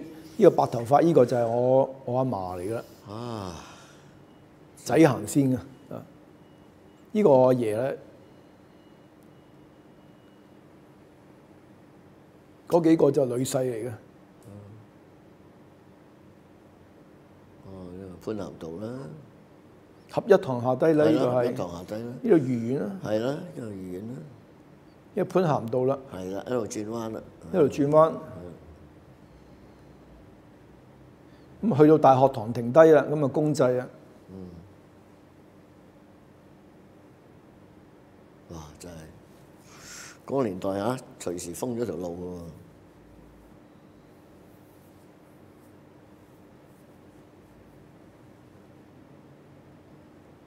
呢個羅文錦爵士嘅周壽臣。周俊年啊。周俊年，呢個周俊年。呢個周壽臣同何東啦。哦，係啦，呢個何東啊。何東好似再活多6年。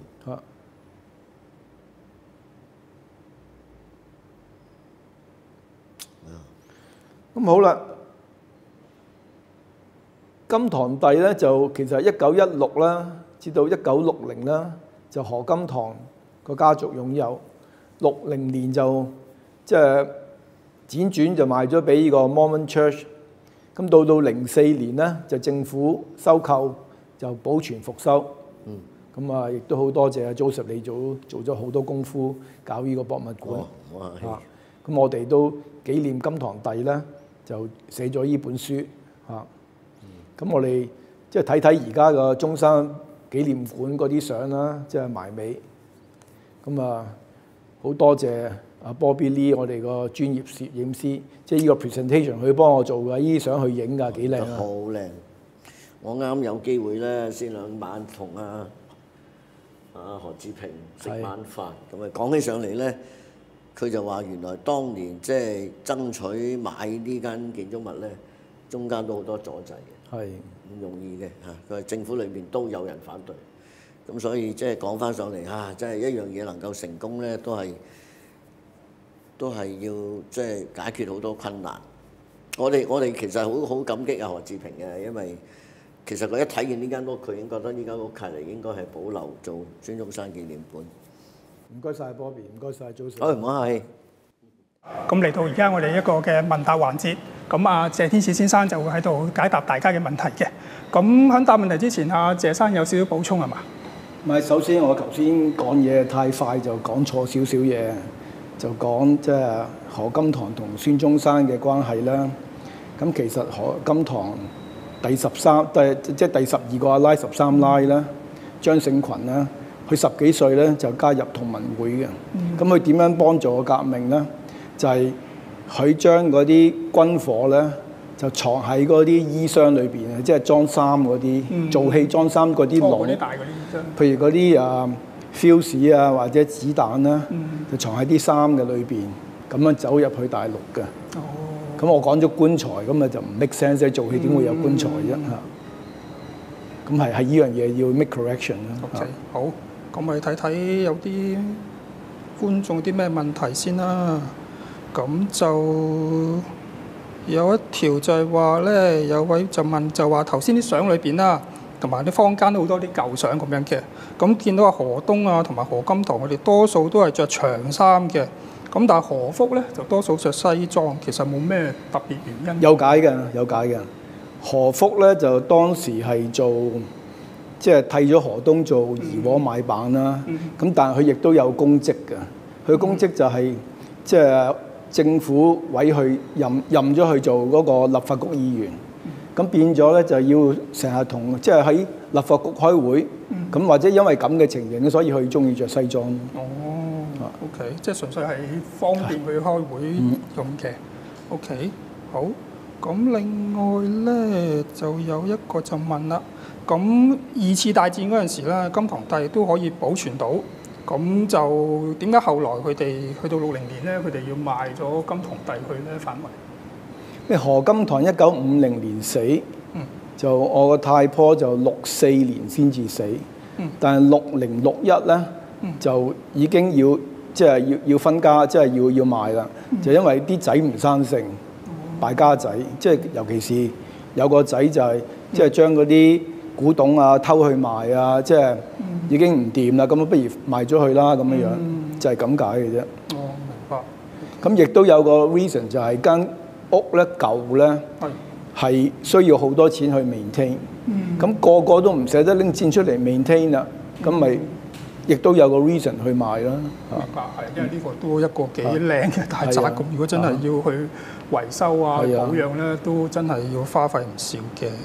好啊，咁跟住咧就有一個問咧，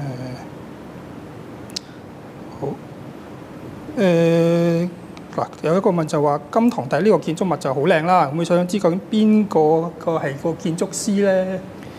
個建築師個名咧就係 A.C. Little， 呢個人咧就係設計香港嗰個高等法院，即係 Supreme Court 喺中環嗰個 Statue Square 嗰個 building 啦，都係佢有份設計嘅。佢就即係香港嘅英國人，咁佢係同時幫阿何金堂咧設計何莊嗰個 building 嘅，係同一時期1915年啦。係設計嗰個 building 都係呢個 A.C. Little， 佢係 architect 嚟嘅嚇。或者何莊嗰個門口咧，係啊，同呢個我哋金堂第有少少似嘅，都係嗰隻都係嗰個石係啦，嗰個湖嗰個位好似嘅真係。咁另外咧就有位觀眾就問咧，其實何金堂同阿何東、何福佢哋兄弟之間其實感情融唔融合咧？其實或者佢哋咁咪三兄弟咧，照計就應該好老友記嘅，因為即係何東嗰啲生意，即係嗰個怡和買辦、匯豐銀行買辦嗰檔生意都係何東㗎。不過何東唔做，委派人落去，都係何東自己簽做 guarantor 嘅。咁何東唔做怡和就俾咗何福做，就何金堂做幫買辦。咁啊。三兄弟咧嘅關係係非常好，但係咧去到第二代就唔掂咯喎，因為點解咧？何福1926年就已經過世，咁佢嗰啲仔咧就唔生性，嗰啲仔咧就成日咧就唔抵得個伯公要咁叻，就要威過個伯公，咁就變咗賭到好大，就賭外匯啊、賭股票啊，就輸咗好多錢。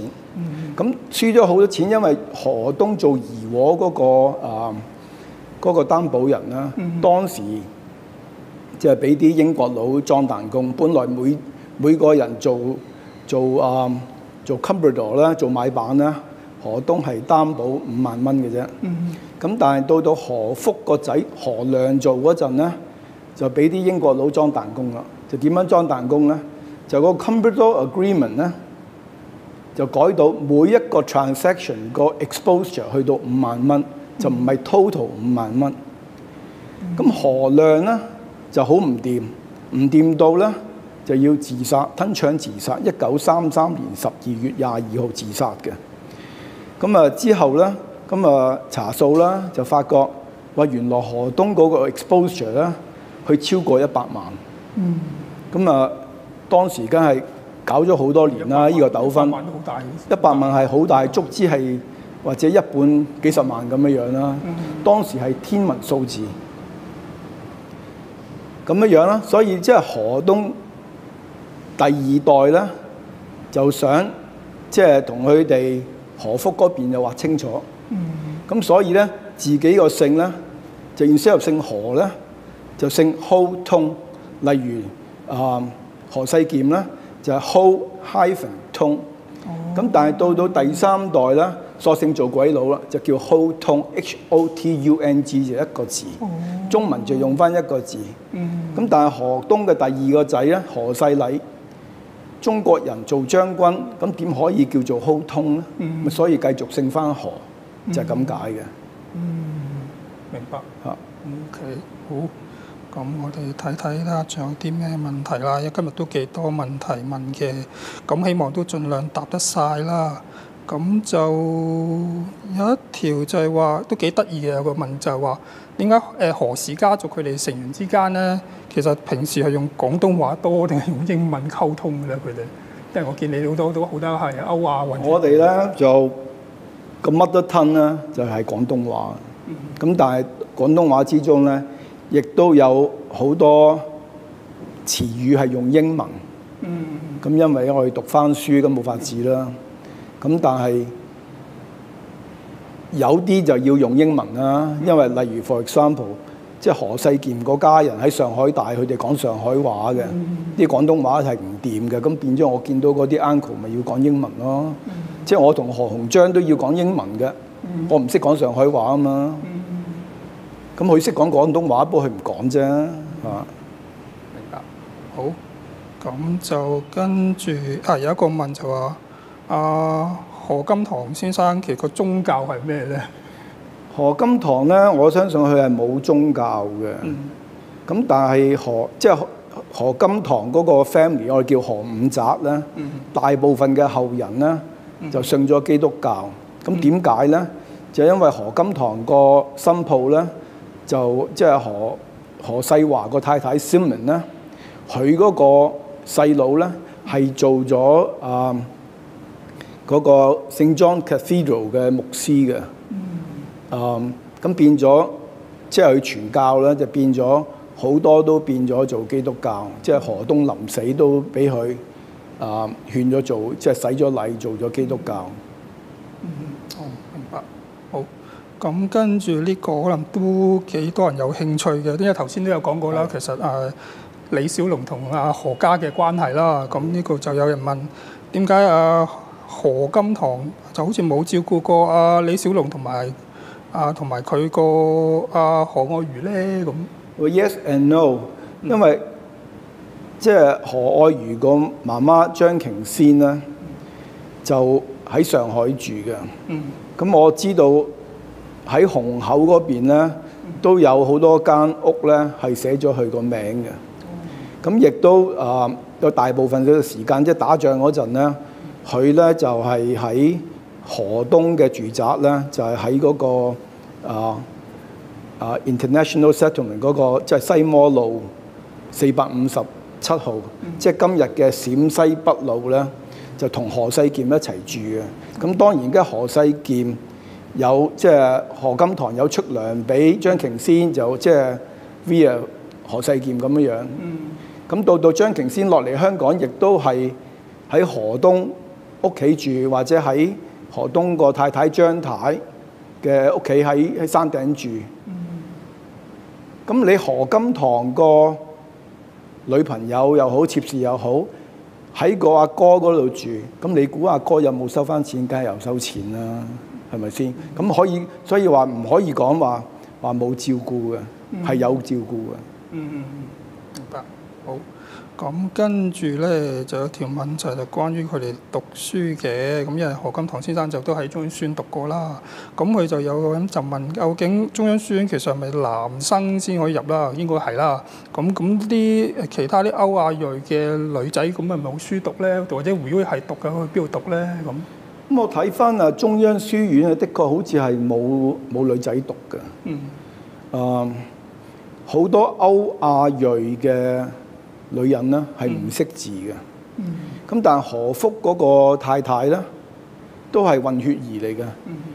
我知道咧佢係第一代去 DGS 去拔萃讀嘅，係有讀書嘅。咁但係到我阿嫲嗰年，即係第二代啦，我阿嫲咧就去意大利英堂。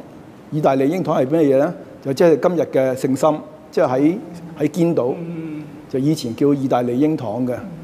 就因為佢喺意大利英堂啦，就即係學咗做天主教，咁就要嫁翻個天主教嘅老公。就係啲姑娘介紹佢識我阿爺嘅，因為我阿爺係一個純正中國人。咁純正中國人點解會娶個混血兒啦？就係咁解，就係因為嗰啲意大利英堂嗰啲姑娘做 matchmaker。明白。同埋後期都開始多一啲女子學校出現啦，係啦，啱啱即係隨住個教嗰個發展，係啦。咁另外就一個就問啦，呢個又係都幾得意嘅，就話細屋啦，住咗咁多啲唔同拉啦，同埋佢哋啲仔女啦，咁又有工人啦，咁佢哋一齊點樣生活咧？其實即係都咁多人都真係幾熱鬧喎，其實。咁細屋咧就好似一個大家庭，咁個個都好融洽嘅。咁佢哋亦都好有規矩。咁例如即係我之前講過，何世康負責即係當家啦。咁就個月出糧嘅。啲阿奶咧就50蚊一個月，仔女就25蚊一個月，就冇 inflation adjustment 嘅。咁啊點樣食飯咧？即係一日食2餐打鑼嘅。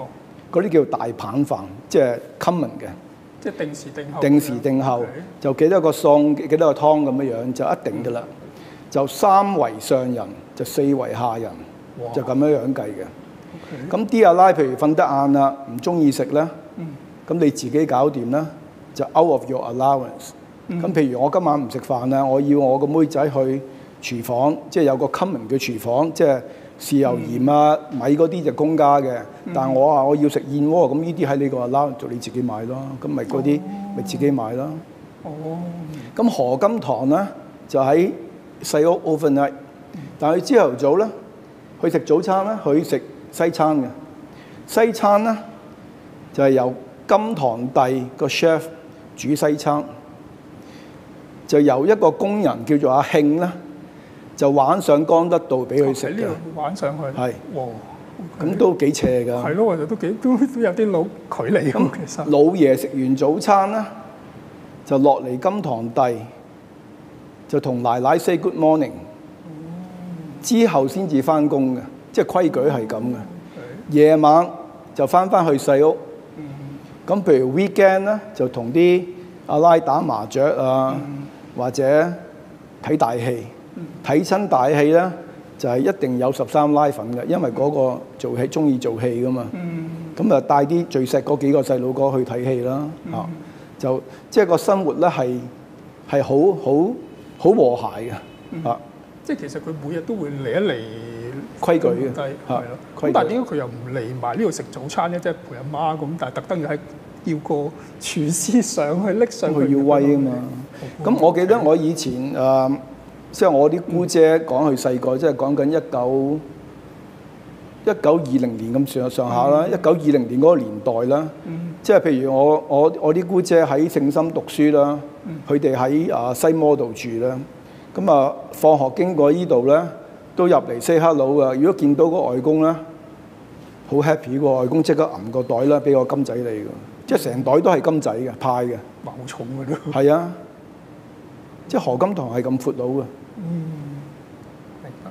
好，咁我哋就跟住下一條係啦。頭先都講開話睇戲嗰樣嘢啦。咁阿何金堂咁中意去粵劇啊嗰啲咁樣啦，其實佢自己有冇去拜師學藝咁樣？依個我真係唔知，但係佢好中意做大戲，亦都影咗好多相，即係籌款嗰啲相。咁有冇拜師？我諗佢梗係有學過啦，唔係點識啫？但係跟邊個拜師我就真係唔清楚。但係頭先聽你講話，都成日帶你出去，譬如啲仔女出去孫或者出去睇戲嗰啲咁啦。但係佢有冇叫啲戲班嚟呢度去？即係叫戲班嚟呢度做戲咧，我係聽過一個 incident 咧，就係金堂弟入伙嗰陣咧，就喺出邊嗰個露台嗰度咧，就搭晒棚咧，請啲戲班翻嚟做大戲。就我姑姐講我聽，就唔俾細佬哥睇嘅，就嗰啲戲咧係做俾啲鬼睇嘅，即係要安頓咗啲鬼先至入伙嘅。咁但係之後有冇做過大戲咧，我就唔清楚啦。明白。好，跟住就下一條咧，有個觀眾就問何金堂點解會為自己買定棺材？究竟係咪啲習俗？咁呢個我諗係中國人嘅風水啦，好多話。即係未死買定棺材，做定生地，咁你就可以 cash in on 你自己嘅 future generation 嘅福氣啦。即係或者個意思係咁樣樣啦。咁當時何金堂成日即係因為幫怡和去中國去買貨咧，咁佢喺柳州咧就買咗一對棺材。就個棺材就係板嚟嘅啫，未刨嘅木嘅。就擺咗喺怡和，即係而家 Excelsior 嗰度個貨倉嗰度嘅。柳州買翻嚟。係柳州木嚟嘅。咁就打完仗啦，個貨倉拆咧就搬翻嚟擺喺金堂弟嘅。咁我記得何鴻圖話我聽咧，就何金堂死咧，咁就要拎嗰幾塊板出嚟啦，就拎去香港殯儀館就要 prepare 要刨嘅啦。就唔知有意定無意咧，蕭明就係當時香港殯儀館個老闆咧，就唔覺意啲伙計咧就整爛咗面嗰塊板，面嗰塊木鑿咗個窿，咁變咗咧就要同香港殯儀館咧買過一塊即係面頭嗰塊。咁我記得何鴻圖話我聽咧，就刨完啲木砌咗個棺材之後，剩翻嗰啲木咧就切開一嚿嚿咧，就分俾啲後人當係 good luck。咁我亦都講過話，即係嗰個棺材係嗰啲木係好香嘅。咁我冇聽過 funeral， 我唔知，但我家姐有聽過我太婆個 funeral， 就話嗰個棺材入到去聖約翰教堂咧，成個教堂都香嘅。呢啲係柳州木，係咯，即係靚木先有啲。咁佢個墳墓咧，亦都係1915年已經做定晒，個名都寫定晒喺度。咁啊，啲石頭就係上海運落嚟嘅。咁咪即係擺咗20幾30年。係啊，即係我記得以前我哋去何莊度拜山咧，嗰啲阿拉都未死啊。嗰啲阿拉嗰啲墓咧，個墓碑咧係有塊木板釘住，就有個紅色嘅壽字寫咗喺度。哦，即係好似而家我哋去啲都有類似咁嘅做法，即係未過世之前。咁我諗呢個係一個中國嘅習俗啦，即係風水嘅習俗嚟嘅，呢個係。OK， 好。跟住就有另一條都係關於李小龍嘅，就係話頭先你提過啦，就話何佐芝就係代表咗何家出席李小龍嘅滿月酒嘅。咁點解係何金堂嗰邊都有代表去，而唔係何東，而係何東嗰邊，即係唔係何金堂嗰邊去，係何東嗰邊？因為何東有代表，點解何金堂冇代表？係咪咁嘅意思？係啦，因為嗰陣我記得咧，就係打緊 Second World War 第二次大戰。第二次大戰嗰段時間咧，何佐芝就去咗美國讀書嘅，即係未喺總之去咗美國，喺美國就喺三藩市，就咁啱喺度。咁你香港即係打緊仗嗰啲何金堂啲後人都去晒內地走難，去晒昆明，去晒桂林嗰啲咁嘅地方。咁點會去美國去attend咧？係，同埋都幾即係而家都遠啦，嗰陣時更加仲遠啦。係啦 ，OK。咁有個就問啦，何東家族就喺新界就買地嘅，咁何金堂家族有喺新界都做翻，譬如都係買地呢樣嘢咧？咁你何東同何金堂咧都好中意買地嘅，即係當係儲蓄啦。佢哋個個都係大地主嚟嘅。咁但係當然何東嘅地係多啲啦。咁何東咧就喺新界咧就有個荔枝園嘅。咁亦都有可能去借錢俾啲鄉下佬食鴉片煙，咁啊冇錢還，咁啊又買埋人哋幅地，所以即係喺嗰個古洞附近咧，係何東個家族有好多地喺嗰度嘅。但係何金堂通常如果買地有冇買邊一頭多嘅？買市區咯，市區多啲。例如環球大廈隔離嗰個西，即係而家呢個 Euro Trade Centre 嗰個地都係何金堂㗎。咁有個 story 就話以前佢喺薄扶林有好多地嘅，好多農地嘅，深尾俾牛奶公司氹咗，賣晒俾牛奶公司做牛房，即係而家置富花園嗰度。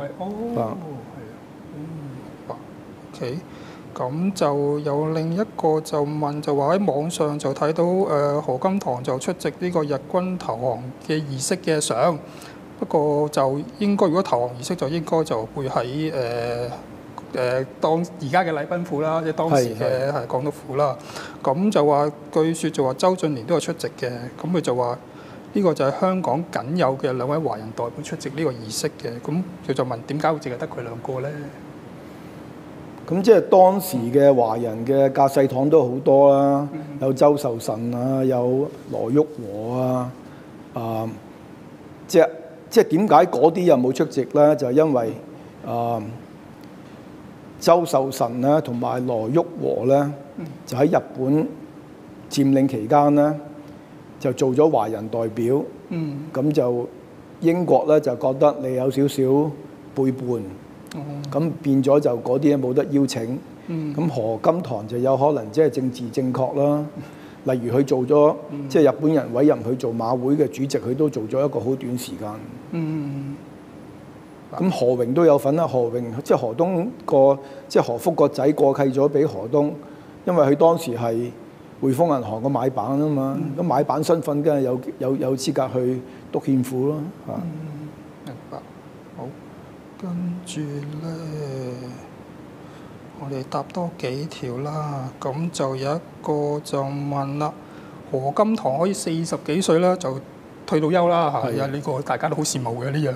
係啦，咁除咗頭先講過嘅話係靠收租或者投資之外啦，咁佢就問究竟係咪關1900年嗰年趁美國西班牙就喺菲律賓戰爭同埋我哋中國有義和團嘅動亂啦，就話趁乘機就喺菲律賓咧低價買入啲糖，跟住高價就喺中國嗰邊賣翻出嚟，同埋救翻幾千個難民嘅遭遇有關呢？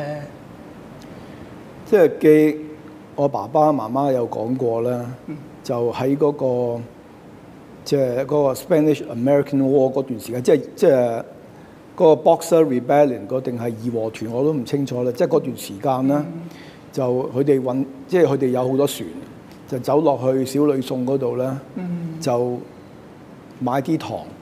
咁當時咧，北京係好缺糧嘅，咁佢哋將呢啲物資咧就運咗去北京。咁就即係賣咗俾嗰啲清廷嗰啲太監，咁就交換咗好多清廷好多靚嘢啦。即係例如啦，呢本書咧，點解我哋用咁嘅 background 咧？其實呢幅 background 咧就係copy 一幅當時嗰啲太監交換嗰啲糖咧，就嗰啲織錦，就交咗啲織錦俾何金堂。咁有一幅織錦俾咗我 parents， 就係咁嘅樣嘅。咁我哋就抄翻出嚟。所以就用呢個嚟做。咁何金堂咧係攞咗好多靚嘢。咁但係佢啲錢係咪淨係靠啲糖咧？我就真係唔清楚嚇。明白。OK， 好，跟住咧就係再多幾條啦。咁就有一個就問咧，點解何東就會葬咗喺紅毛墳場，即係又唔係葬翻喺超遠嗰邊咧？呢個有解嘅，因為點解咧？何東個原配麥太咧，佢係1944年死嘅，1944年仲係打緊仗啦。咁我媽媽同我講咧，打仗嗰段時間咧，就因為超遠上高 Mount David 係炮台嚟嘅，咁變咗超遠咧係禁區，咁變咗咧嗰段時間咧就唔可以葬喺超遠。即係其實本身都係想葬翻超遠嘅。唔知道。咁佢當時咧就揀咗紅毛墳。咁到何東臨死，嗰啲後人問佢你想葬邊度？咁佢話想葬翻去太太嗰度。咁所以何東咧就葬咗喺紅毛墳嗰度。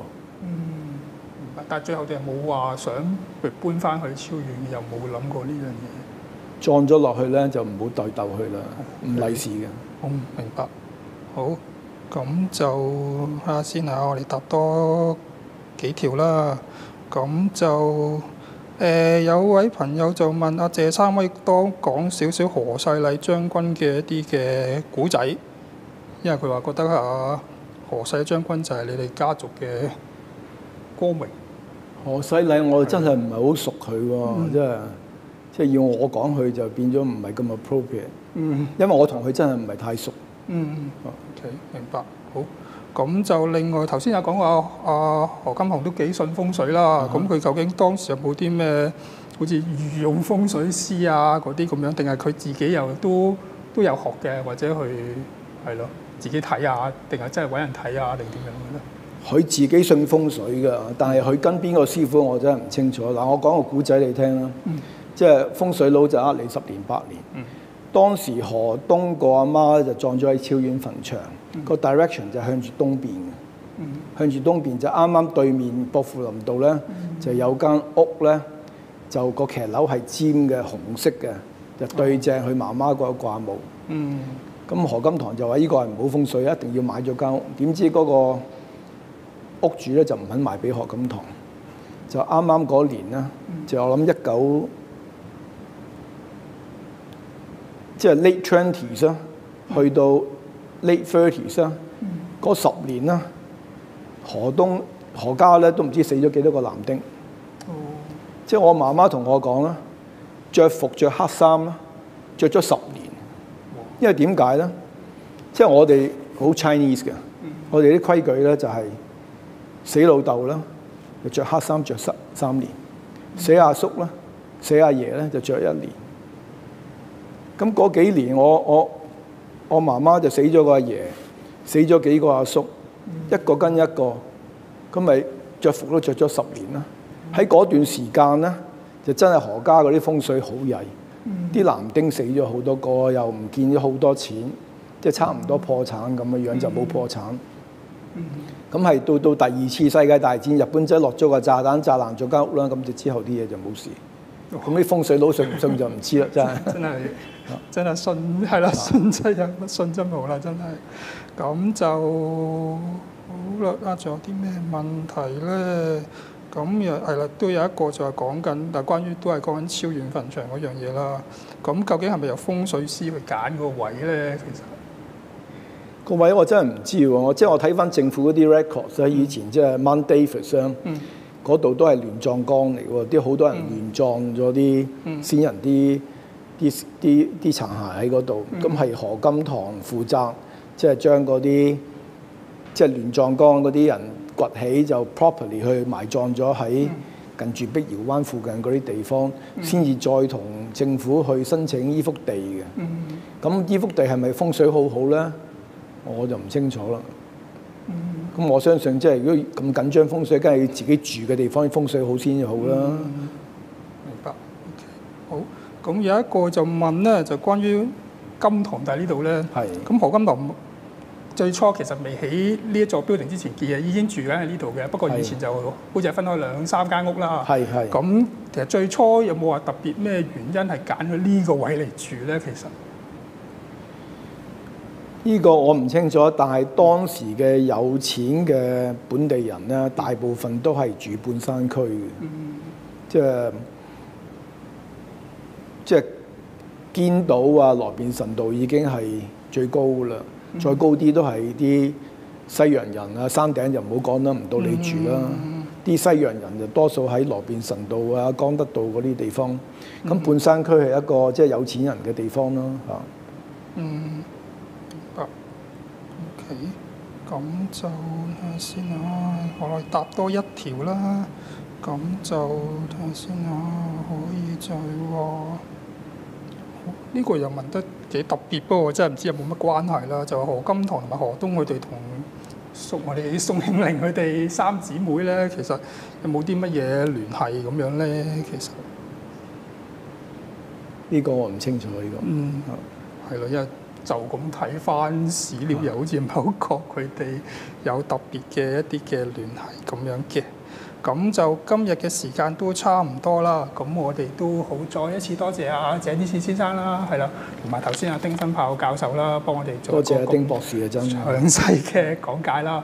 咁都希望大家透過今日嘅講座啦，都認識多啲我哋呢座金堂第嘅過去嘅歷史啦，係啦。